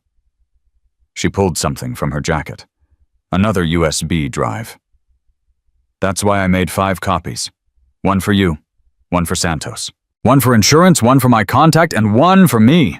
Morrison took the drive. Why didn't you tell us you had backups? Because I needed to see how fast they'd move, how many people they had in place, who they'd compromise. Her eyes were hard. Your office was broken into by base security, specifically Staff Sergeant Travis Miller. He took the drive and delivered it to a CIA handler named Sarah Chen. She destroyed it within 6 hours. Kelly's jaw dropped. Miller. He's been on base for 8 years. I know him. You know his cover. His real name is Travis Burke. He's been on Vance's payroll since 2019. He's not the only one. Madison pulled out a phone, showed them photos. Captain Holland, Master Chief Kelly, Commander Morrison, all under surveillance. They have operatives watching all of you, waiting to see who I contact, what I do next. Morrison felt cold. How do you know all this? Because I've been watching them watch you. I've been 3 steps ahead since I left the base. She put the phone away. And now I'm going to use that advantage to end this. Permanently. How? Kelly asked. By forcing Vance to confess again. On camera. With no way to recant. No way to claim coercion. Madison's voice was ice. I'm going to make him tell the truth in front of witnesses who can't be bought. Witnesses who matter. Morrison studied her face. You're talking about going public. Real public. Not just a reporter. Something bigger. Congressional hearing. Open session. Televised. Vance will testify under oath. If he lies, he commits perjury. If he tells the truth, he destroys himself, and everyone protecting him. Madison paused. But I need help making it happen. I need someone with connections. Someone who can force a hearing. Who? Senator Patricia Hayes, Massachusetts. She chairs the Senate Ethics Committee. She's been trying to investigate corruption for years but keeps getting blocked. Madison met Morrison's eyes. If she had evidence, real evidence of a senator committing treason, she could force a hearing. She could subpoena Vance. Make him testify. Kelly frowned. Hayes has been trying to clean up Congress forever. But she's 1 vote against 50. She doesn't have the power to... She does if the evidence is undeniable. If it's public. If it's already trending on social media, and the news is covering it 24/7. Madison's smile was cold. I'm going to leak everything. Tonight, every document, every recording, every piece of evidence from Operation Nightfall. I'm going to flood the internet with truth. And then Hayes will have no choice but to act. The public pressure will force the hearing. Morrison felt his stomach turn. If you do that, you'll be exposed. Your face, your real identity, everything. You'll never be able to hide again. I know. They'll come after you. Vance, his network, everyone. I know. Madison. Morrison's voice cracked. You'll be a target for the rest of your life, however long that is. Madison looked at him. Her eyes were clear, calm, resigned. Commander, I've been a target for 3 years. I've been running, hiding, changing my name every few months, living in motels and eating gas station food and never sleeping more than 3 hours at a time because I'm terrified someone will find me. Her voice was soft. That's not living. That's just slow dying, and I'm done with it. I'd rather fight and lose than run and survive. At least fighting feels like I'm still human. Kelly's voice was rough. What do you need from us? Protection. When I leak the files, Vance's people will move immediately. They'll try to find me, kill me before the hearing can happen. I need somewhere safe to hide for 48 hours, somewhere they won't look, somewhere off the grid. Morrison thought fast. I know a place A friend's cabin in the mountains, 2 hours north. No cell service, no internet. Off every grid. He uses it for hunting. It's empty right now. That works. But Madison, once you leak those files, there's no going back. Your life as you knew it, any life you might have had, it's over. You'll never have privacy again. Never have peace. Are you sure? She looked at him for a long moment. Then she said very quietly, "My life ended in Afghanistan when I watched my team die. Everything since then has been borrowed time. I'm just returning it to whoever's been keeping score." She paused. "Besides, my team deserves the truth. They deserves people knowing they didn't die because of enemy intelligence. They died because someone sold them, and that truth is worth whatever price I have to pay." Morrison pulled out his phone. "I'll text you the coordinates to the cabin. Keys are hidden under a rock by the back door. Red rock. You'll see it." "Thank you. When are you releasing the files?" Madison checked her watch. "In 2 hours. I've got everything ready. Once I hit send, it goes to 50 different outlets simultaneously. News agencies, social media, forums, blogs, everywhere. They won't be able to contain it." Kelly stepped forward. "Ma'am, when this is over, when you testify and Vance goes down, what will you do?" Madison's smile was sad. "I don't know. I haven't thought that far ahead. I stopped making plans when I started running. You can't plan when you don't know if you'll be alive tomorrow." "You'll be alive," Morrison said. His voice was firm. "We'll make sure of it." "You can't promise that, Commander." "Watch me." Madison looked at him. Something shifted in her eyes. Softness. Gratitude. Hope. "Thank you," she said, "for believing me, for helping, for treating me like a person instead of a ghost." "You are a person. You're also the best damn sniper I've ever seen. And you deserve better than what you got." Madison's eyes glistened. She blinked rapidly, turned away. "I should go. I have work to do." "Wait." Morrison reached into his pocket, pulled out something small, handed it to her. A challenge coin. Navy SEAL trident embossed on one side, his personal motto on the other, truth over comfort. "Take this," he said, "when you're testifying, when you're facing down Vance and his lawyers and everyone who wants you dead. Look at that coin. Remember you're not alone. Remember you have people who believe you, who will fight for you." Madison took the coin, held it like it was made of glass. Her voice broke. "I don't know what to say." "Don't say anything. Just survive. Just win. That's enough." She nodded. Put the coin in her pocket. Started to walk away. "Madison," Kelly called. She turned. "Your team would be proud of you. What you're doing. The stand you're making. They'd be proud." Madison's face crumpled. Just for a second. Then she pulled it together, nodded once, disappeared into the darkness. Morrison and Kelly stood in silence, listening to waves crash below the lighthouse, both thinking the same thing: they might never see her again. "You think she'll make it?" Kelly asked. "I think she's tougher than anyone gives her credit for, including herself." Morrison walked back to the Civic. "Come on, we need to get back before anyone notices we're gone." They drove separately, different routes. Morrison reached his apartment at 0030. No sign of surveillance. Either they'd missed his absence, or they were being more subtle now. He collapsed on his couch. Didn't bother going to bed. Sleep wouldn't come anyway. At 0200, his phone exploded with notifications. Text from Kelly. "She did it. Files are everywhere.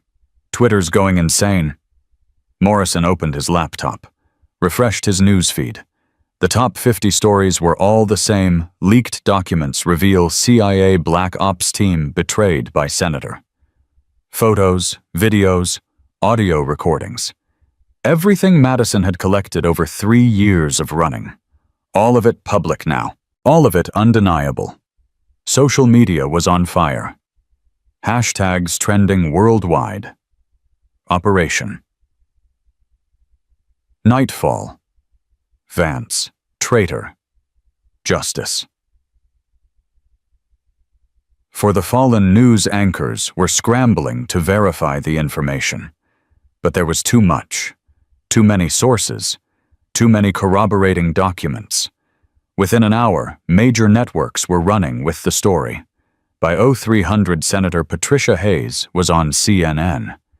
Her face was grave. Her voice was steel. I've reviewed the leaked documents. If they're authentic and preliminary analysis suggests they are, this represents one of the gravest betrayals in American history. I will be calling for an emergency Senate Ethics Committee hearing. Senator Vance will be subpoenaed. He will testify under oath, and the American people will have the truth they deserve.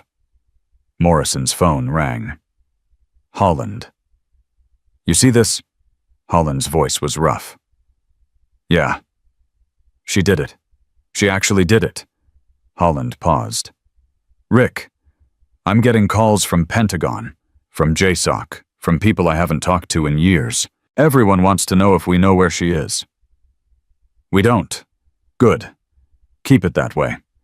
Because half the people looking for her want to protect her. The other half want her dead. And I don't know which half is bigger.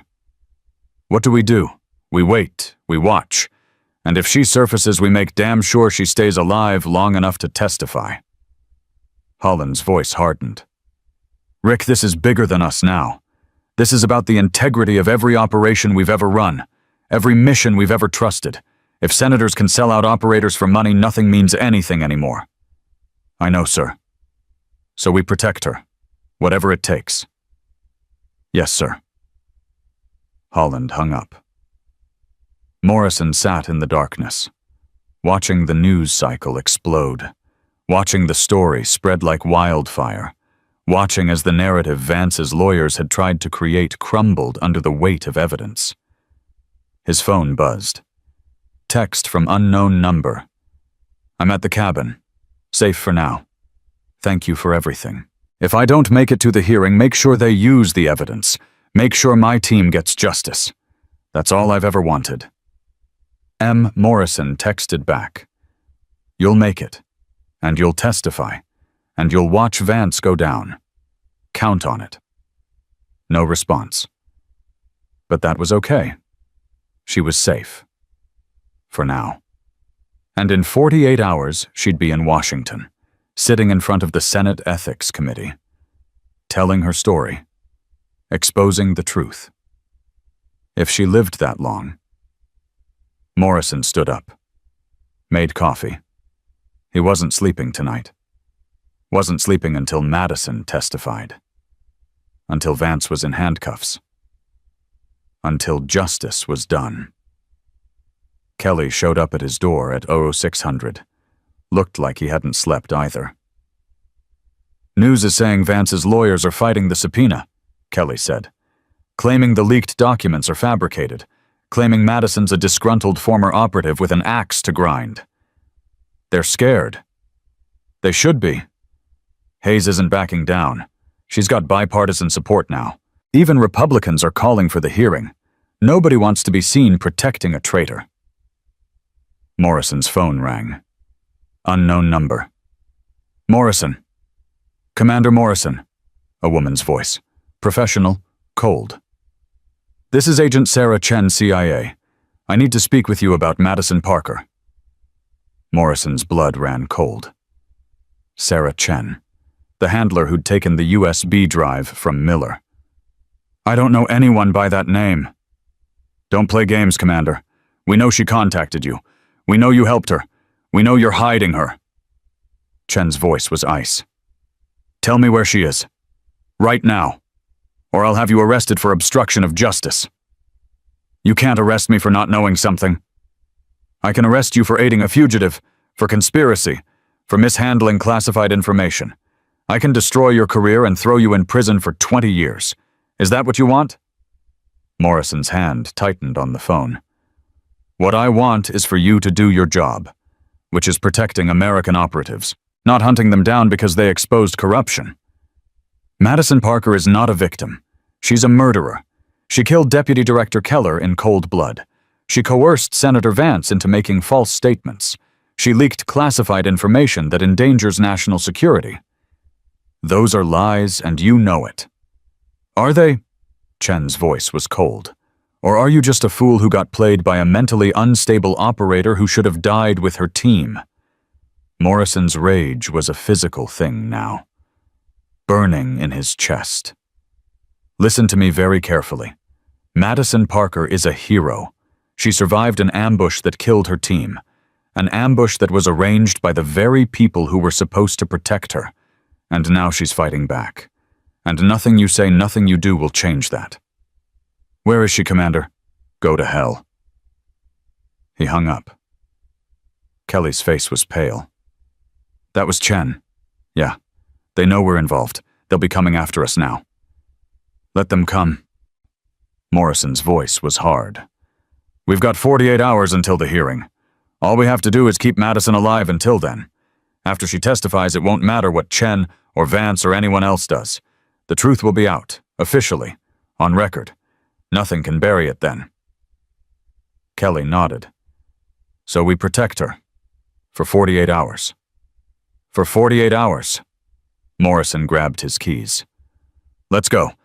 We're driving to that cabin. We're staying there until it's time to take her to Washington. And if anyone tries to stop us, they'll have to go through us first." Kelly smiled grimly. "Just like old times." "Yeah, just like old times." They loaded up Morrison's truck. Weapons, ammunition, supplies, everything they needed for a siege. Because that's what this was. A siege. A last stand. A final battle between truth and lies. Between justice and corruption. Between a woman who refused to quit and a system that wanted her dead. Morrison started the engine. "Let's go get our ghost," he said. And they drove north into the mountains, racing against time and enemies they couldn't see fighting for a woman who'd already given everything and was about to risk what little she had left. 48 hours until the hearing. 48 hours until Madison Parker stepped into the light and exposed the darkness. 48 hours until the truth finally won. If they could keep her alive that long. The cabin was exactly where Morrison said it would be. 2 hours north. Deep in the mountains. Surrounded by pine trees that blocked it from satellite view. No neighbors for miles. Perfect. Madison was sitting on the porch when they arrived. She had a rifle across her lap. Not pointing at them. Just ready. Morrison killed the engine. Held up both hands as he stepped out. "It's us!" Madison lowered the rifle. "You shouldn't have come. It's too dangerous." "That's why we came," Kelly said. He pulled bags from the truck bed. Food, water, medical supplies. "We're not letting you do this alone." "I work alone. I've always worked alone." "Not anymore." Morrison walked up the porch steps, looked her in the eye. "You've got 48 hours until the hearing. Vance's people will be coming. They'll find this place eventually. When they do, you'll need backup." Madison's jaw tightened. "If you stay, you might die." "We've been dying since the day we enlisted. Might as well die for something that matters." She stared at him for a long moment, then nodded. "Okay. But we do this my way, my rules, my plan." "Your show," Morrison said. "We're just the supporting cast." They moved inside. The cabin was small. One main room, a loft bedroom, fireplace, basic furniture. No electricity except a generator. No running water except a well pump outside, off the grid, just like Morrison promised. Madison had already set up a defensive perimeter, tripwires on the access road, motion sensors on the tree line, camera feeds displaying on a laptop powered by the generator. Kelly whistled. "You've been busy." "I've been preparing for this since I went underground 3 years ago. I knew it would come down to a last stand eventually. I just didn't know where or when." She pulled up a map on the laptop. "One road in, one road out. Anyone coming here has to use it. We'll see them coming from a mile away." Morrison studied the map. "What if they come through the woods? Then they'll hit my secondary perimeter. More tripwires, claymores hidden in the underbrush. Anyone trying to sneak up will regret it." Kelly's eyebrows shot up. "Where did you get claymores?" Madison smiled. It wasn't a nice smile. "CIA taught me a lot of things, including how to acquire weapons the government doesn't want me to have." Morrison felt a chill. This woman wasn't just a sniper. She was a one-person army who'd been planning this endgame for years. "How many people do you think they'll send?" Morrison asked. "Depends on how desperate they are. If Vance still thinks he can control the narrative, maybe a small team. 4 or 5 contractors. Professionals. Quick and quiet." Madison paused. "But if he's panicking, if he thinks this hearing will destroy him, he'll send everyone. 10, 15, maybe more. They'll burn this place to the ground with me inside if they have to." "Then we better be ready for 15. They spent the next 4 hours fortifying the cabin, reinforcing windows, setting up firing positions, distributing ammunition, creating fallback points if the cabin was breached. Morrison worked alongside Madison, watched how she moved, efficient, practiced, every action purposeful. This wasn't her first time preparing for a siege. "Where'd you learn all this?" he asked. "Afghanistan, Syria, Yemen, places that don't officially exist on any mission log." Madison hammered boards across a window. "When you're deep cover, you learn to think 3 steps ahead. Always have an escape route. Always have a backup plan. Always assume someone's trying to kill you, because someone usually is." "How many ops did you run?" 47 confirmed missions, more that are still classified." She paused. "The longest shot I ever made was 347 meters. Target was a warlord meeting with Russian arms dealers. 1 shot. 1 kill. 3 people saw it happen and they still didn't believe it was real. Wind was gusting 15 knots. Temperature was 43 degrees. I had to calculate for the Coriolis effect. Took me 4 hours to set up, 4 seconds to execute." Kelly stopped what he was doing. 347 meters. That's over 2 miles. "Yeah, that's impossible." "Lots of things are impossible until someone does them." Madison finished with the window, moved to the next one. "That shot made my reputation. After that, they called me the Angel of Death. Enemies prayed I wasn't hunting them. Allies requested me by name. I became a legend in a world where nobody's supposed to know your name." Morrison watched her work, saw the pride in her movements, the confidence, but also the weight, the burden of being the best at something that required killing people. "Do you regret it?" he asked quietly. "The missions, the kills." Madison stopped, set down her hammer, looked at him with those dark eyes. "Every single one," she said. "I remember their faces. All 47. I see them when I sleep, when I close my eyes, when I'm alone." Her voice was soft. "But I don't regret doing my job. I regret that the job was necessary. I regret that men like Vance sent me to kill people for reasons that had nothing to do with protecting America. I regret that my team died because someone sold us. That's what I regret." Kelly joined them. "Your team. Tell us about them." Madison was quiet for a long moment. When she spoke, her voice was barely above a whisper. "Michael Chen, explosives expert. Loved his wife and 2 daughters more than anything. Used to show me pictures every night before bed. He died first. Took a round to the chest during the ambush. Bled out in 30 seconds. She took a breath. Sarah Martinez, communications specialist. Funniest person I ever met. Could make you laugh in the middle of a firefight. She died trying to call for exfil. Grenade landed 3 feet from her. She knew it was coming. She looked right at me before it went off. She smiled, like she was apologizing for not being fast enough. Another breath. Harder this time. James Hawk Davidson, team leader, 20 years in special activities. He'd survived more missions than anyone in CIA history. He died last. Held off the enemy while I escaped. Told me to run. Told me to tell the truth. Told me to make sure his death meant something.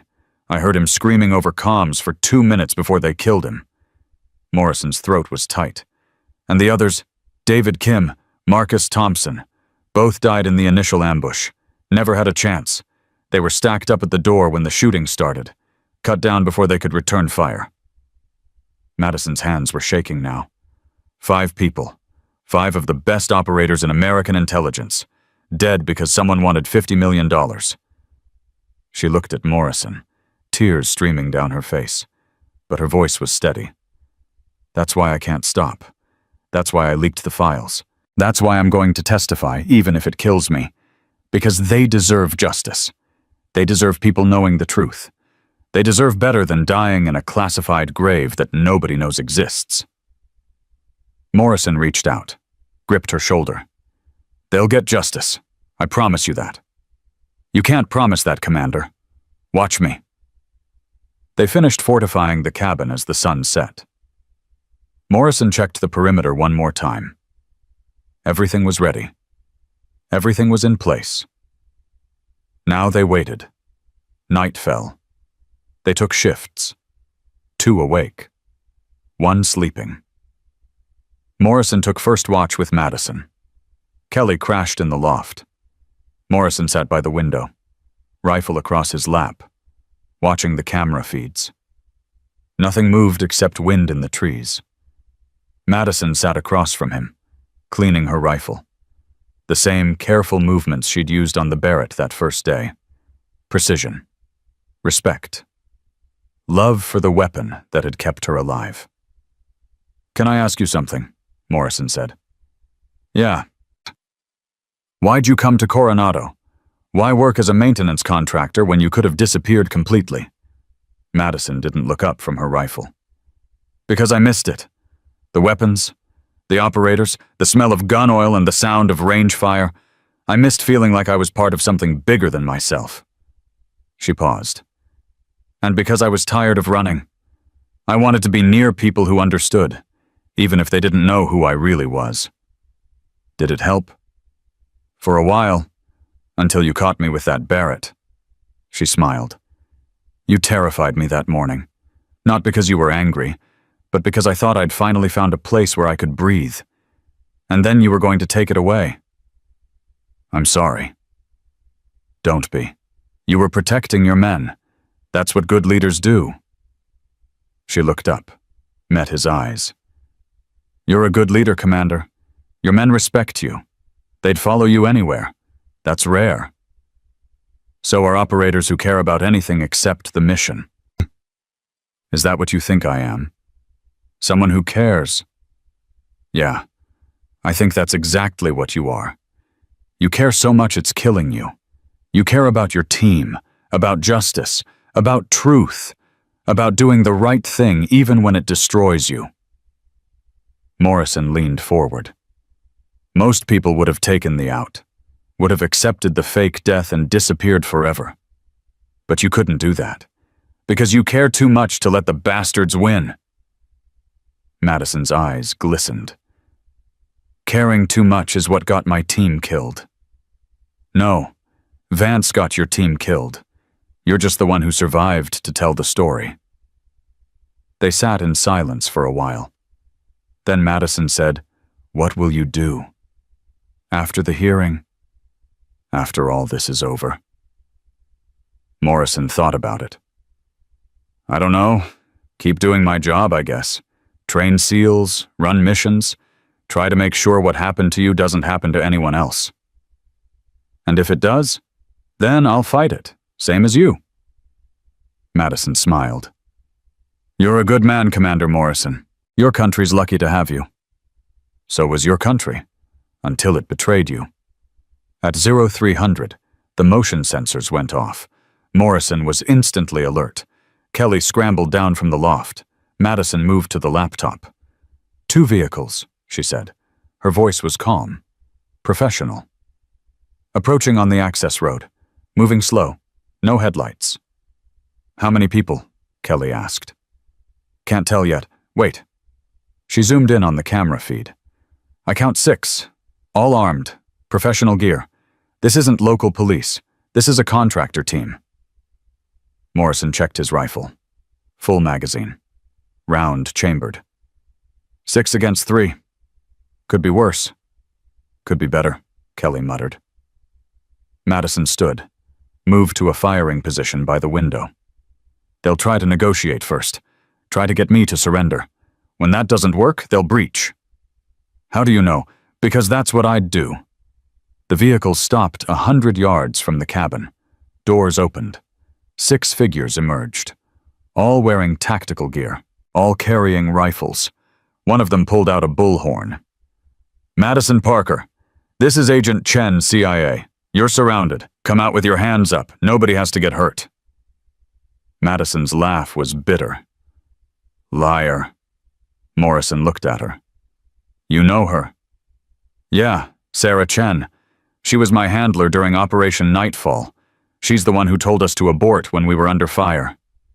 She's the one who refused exfil. Madison's voice was ice. She's the one who helped Vance cover it up. Kelly swore. She's not here to arrest you. She's here to kill you. I know. Chen's voice echoed through the trees. Madison, you have 30 seconds to surrender. If you don't come out, we're coming in, and we won't be gentle. Madison called back through the window. Chen, you're a traitor. You helped Vance sell out my team. You left us to die.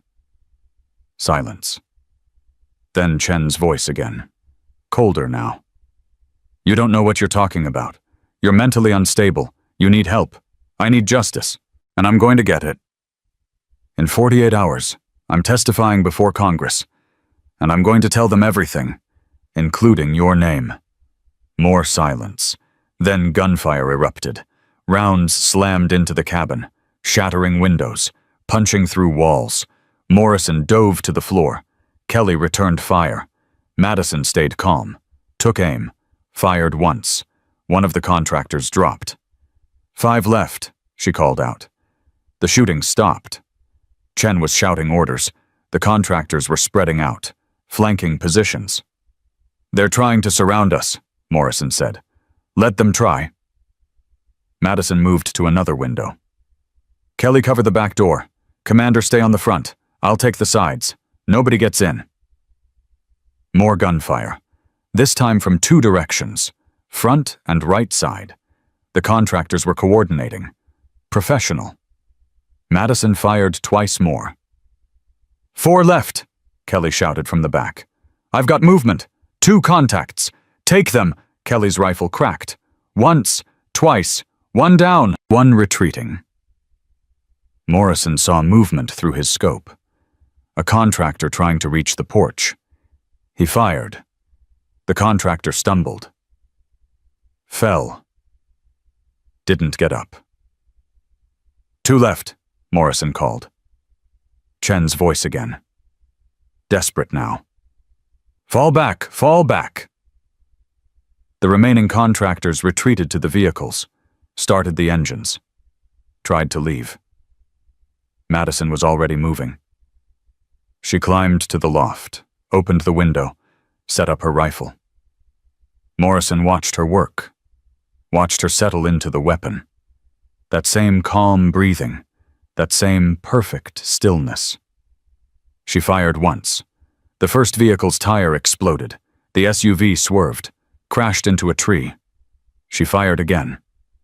The second vehicle's windshield shattered. The driver slumped. The vehicle rolled to a stop. Silence. Madison lowered her rifle. "It's done." Morrison moved to the door, checked outside. 4 bodies. 2 vehicles disabled. No movement. "Chen," he called. A voice from one of the vehicles. Weak. Pained. "I'm hit. I'm bleeding out. Please, help me." Madison joined Morrison at the door. Her face was hard. "She's lying. Chen doesn't beg. She's trying to draw us out." "How do you know?" "Because I've worked with her for 5 years. I know how she operates." Madison raised her voice. "Chen, show yourself, hands up, or I put a round through that vehicle and end this." Nothing. Then Chen emerged, hands raised, blood on her jacket. She was hit. For real this time. "Madison, please, I didn't want this. I was following orders, just like you." Madison stepped onto the porch, rifle aimed at Chen's chest. "You left us to die. You refused exfil. You helped them cover it up." "I didn't have a choice." Vance had leverage. He had evidence of things I'd done, things that would destroy me. "So you let my team die to save yourself." "I'm sorry, I'm so sorry. I never meant for—" "Save it." Madison's voice was cold. "You're going to live. You're going to survive. And you're going to testify. You're going to tell Congress everything. Every order Vance gave you. Every cover-up you helped with.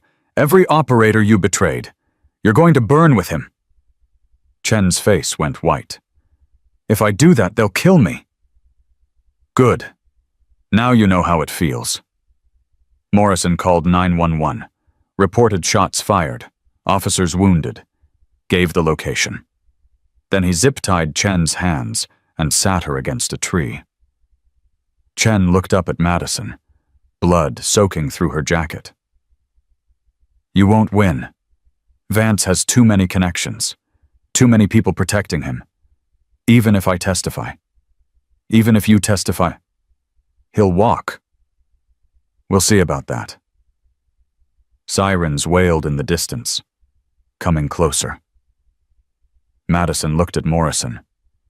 "When the police arrive, I'm turning myself in. I'm done hiding. I'm done running. It's time to face this head-on. They'll arrest you for Keller's murder."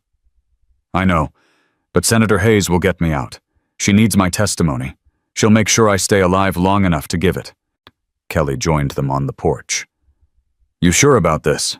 "I'm sure." Madison pulled out Morrison's challenge coin, looked at it. "Truth over comfort. That's what this says. Well, I'm choosing truth, whatever the cost." The police arrived, 20 minutes later. Local sheriff's department. They secured the scene, arrested Chen, called for ambulances. Madison surrendered her weapon, put her hands behind her head, let them cuff her. "Madison Parker," the lead deputy asked. "That's one of my names. My real name is classified, but yes, I'm the person you're looking for. You're under arrest for the murder of Thomas Keller. You have the right to remain silent." "I understand my rights. I'm invoking them. I want a lawyer, and I want to speak with Senator Patricia Hayes immediately." The deputy looked confused. "Ma'am, that's not how this works." Morrison stepped forward, showed his military ID.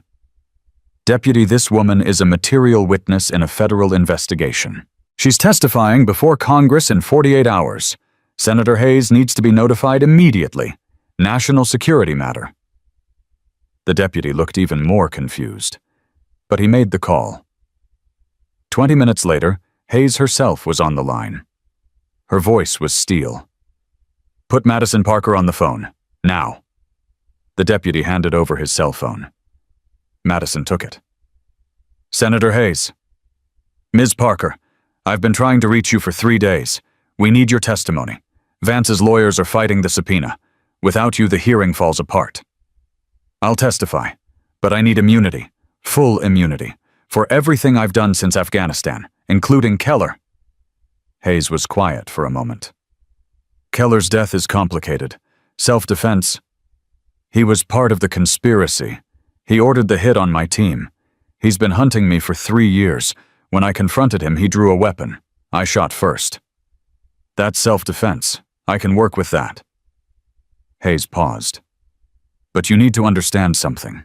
If you testify, your life changes forever. You'll never be anonymous again. You'll never be safe again. Is that what you want? Madison looked at Morrison, at Kelly, at the bodies lying in the dirt, at the cabin that had been her last hiding place. Safety is an illusion, Senator. I figured that out 3 years ago. What I want is justice. For my team. For every operator who trusted their government and got betrayed. That's worth any price. Then I'll see you in Washington. 48 hours. Federal Courthouse. 9 a.m. Don't be late. I won't. Madison handed the phone back. The deputy uncuffed her, looked confused, but didn't argue. You're free to go, he said. Just like that. Just like that, Madison confirmed. Senator's orders. Morrison drove her to the airport. Kelly followed in his truck. They didn't talk much. There wasn't much to say. At the departures terminal, Madison turned to face them both. Thank you, she said, for everything. For believing me, for protecting me, for giving me a chance to fight back. Morrison handed her an envelope. Money. New ID. Burner phone with our numbers. Use it if you need help. I won't need help, not anymore. Take it anyway. She took it. Commander, Master Chief. When this is over, when I testify and Vance goes to prison, and all of this is finally done, can I ask you something? Anything, Kelly said. Will you come to Arlington with me? Will you help me honor my team? They're buried there, under false names, in graves nobody visits. I want to change that. I want people to know who they really were. Morrison's throat was tight. We'll be there, I promise. Madison nodded, turned to leave, then stopped, looked back. You know what the worst part is about losing your team, about watching them die? What? Morrison asked. It's not the grief. It's not the guilt. It's not even the nightmares. Her voice broke. It's knowing that they trusted me to bring them home. And I failed. I survived. And they didn't. And I have to live with that every single day for the rest of my life. That wasn't your fault, Kelly said. Vance killed them. Not you. I know that in my head. But my heart doesn't believe it yet. She smiled sadly. Maybe after I testify. Maybe after justice is done. Maybe then I'll finally believe it. She walked into the terminal, disappeared into the crowd. Morrison and Kelly stood watching until they couldn't see her anymore. Think she'll make it? Kelly asked. She's the toughest person I've ever met. If anyone can survive this, it's her. And after what happens after? Morrison thought about that. After she gets to live, really live, not just Serbishki, not just run. She gets to be human again. She gets to heal. She deserves that. Yeah, she does. 48 hours later, Madison Parker walked into a federal courthouse in Washington, D.C. She wore a simple black suit. Her hair was back to its natural color, dark brown, almost black. She carried nothing except Morrison's challenge coin in her pocket. The hearing room was packed. Senators, press, public gallery filled to capacity, cameras everywhere. This was the biggest political scandal in decades. Everyone wanted to watch it unfold. Senator Patricia Hayes called the hearing to order. We're here today to investigate allegations of corruption, treason, and conspiracy involving Senator Richard Vance and members of the intelligence community. Our first witness is the woman at the center of these allegations, a former CIA Special Activities Division operator who survived Operation Nightfall. Please state your name for the record. Madison stepped to the microphone. Her voice was clear, strong. unafraid. My real name is classified, but you can call me what my team called me, Angel. Hayes nodded. Thank you for being here, Angel. I know this isn't easy. Nothing worth doing is easy, Senator. Then let's begin. Tell us what happened in Afghanistan. Tell us about Operation Nightfall. Tell us how your team died. And Madison told them everything. Every mission. Every betrayal. Every moment of that terrible night when 5 operators were gunned down because someone sold their location for money. She spoke for 3 hours. Never wavering. Never breaking. Just telling the truth, in a voice that cut through every lie Vance's lawyers had tried to construct. When she finished, the hearing room was silent. Senators were crying. Reporters were crying. Even the bailiffs looked shaken. Hayes spoke quietly. Thank you for your service. Thank you for your sacrifice. And thank you for your courage in coming forward. Thank you for listening, Senator. That's all I ever wanted. Someone to listen. Someone to care. Someone to believe that my team's lives mattered. Vance's lawyer stood up, tried to cross-examine, tried to discredit her, tried to make her look unstable. Madison destroyed him in 10 minutes, answered every question with facts, with evidence, with the kind of calm precision that came from years of surviving impossible situations. By the time she stepped down, Vance was finished. His career was over. His freedom was over. His life as he knew it was over. Justice wasn't complete. Justice never is. But it was closer than it had been in 3 years. Morrison and Kelly watched from the gallery. When Madison walked past them, she paused, pulled the challenge coin from her pocket, looked at it. Truth over comfort, she said quietly. I finally understand what that means. What does it mean? Morrison asked. It means some things are worth dying for, and some things are worth living for, and knowing the difference is what makes us human. She handed him back the coin. Keep it. Give it to someone else who needs to remember that truth matters, that honor matters, that doing the right thing even when it destroys you is what separates soldiers from monsters.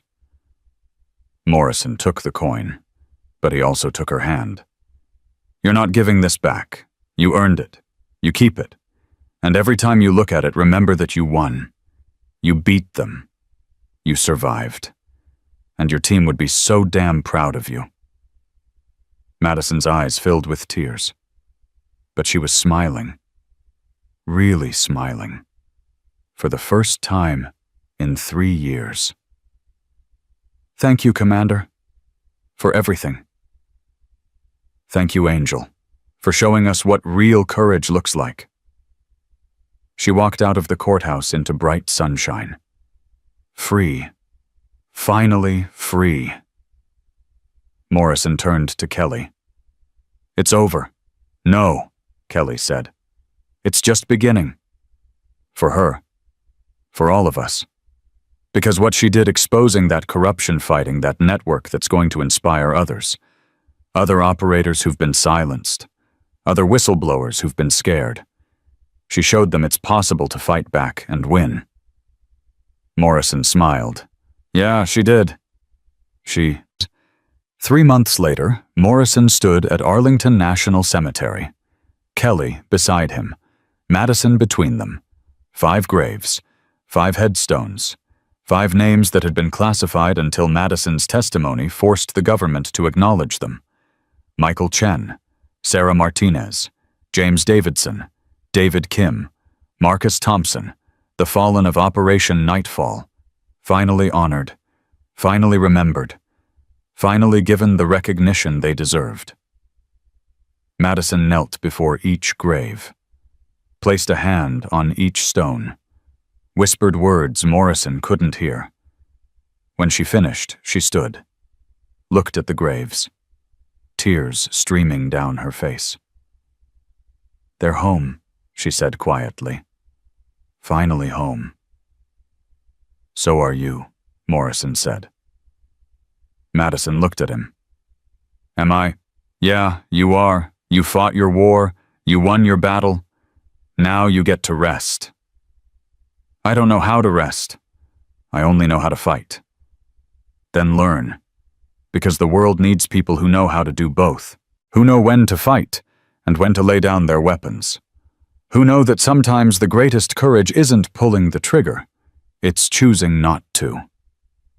Madison was quiet for a long moment. Then she said, "Will you help me learn how to rest, learn how to live?" Morrison smiled. "That's what family does. And your family now, whether you like it or not." Kelly nodded. "He's right.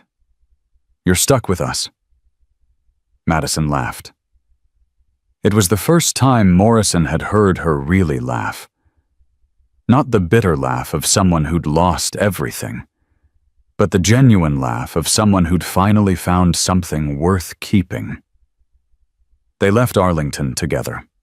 3 soldiers who'd fought different wars, but learned the same lesson that truth was worth any price, that justice was worth any sacrifice, that some battles were worth fighting even when victory seemed impossible, and that sometimes, just sometimes, ghosts could come back to life. Madison Parker had been declared dead. Then she'd become a ghost, then a fugitive, then a legend. And finally, after 3 years of running and hiding and fighting, she'd become something she never thought she'd be again herself. The woman who'd cleaned a Barrett 50 cal in a Navy SEAL armory had walked out of the shadows and into the light. She'd faced down senators and spies and assassins. She'd exposed corruption at the highest levels of government. She'd honored her fallen team. She'd told the truth when everyone else wanted lies. And she'd won. Not because she was the best sniper in CIA history. Not because she could make impossible shots or survive impossible situations, but because she refused to quit. Because she believed that truth mattered more than survival. Because she knew that some things were worth dying for, and some things were worth living for.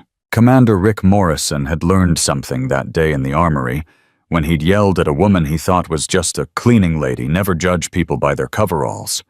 Never assume weakness means helplessness. Never underestimate someone who's survived hell and chosen to keep fighting anyway. Because the deadliest warriors aren't the ones who never stop killing, they're the ones who know when to stop. Who choose justice over revenge. Who pick truth over comfort. Who understand that real strength isn't about how many enemies you can destroy, but how many people you can save. Madison Parker had saved her team's memory. She'd saved the honor of every operator who'd trusted their government. She'd saved the integrity of a system that had tried to corrupt itself into irrelevance, and in doing so, she'd saved herself. 3 years of darkness had finally given way to light. 3 years of running had finally ended in standing still. 3 years of being dead had finally transformed into being alive. The angel of death had become something better, the angel of truth. And that truth would outlive every lie, every betrayal, every attempt to bury it. Because truth, Madison had learned, was the only thing that never really died. It just waited in the shadows for someone brave enough to drag it into the light. And she had been that brave. She had been that strong. She had been exactly what the world needed, even when the world didn't know it needed her. The cleaning lady who held the world's deadliest secret had become the warrior who freed the world's most important truth, and that made all the difference.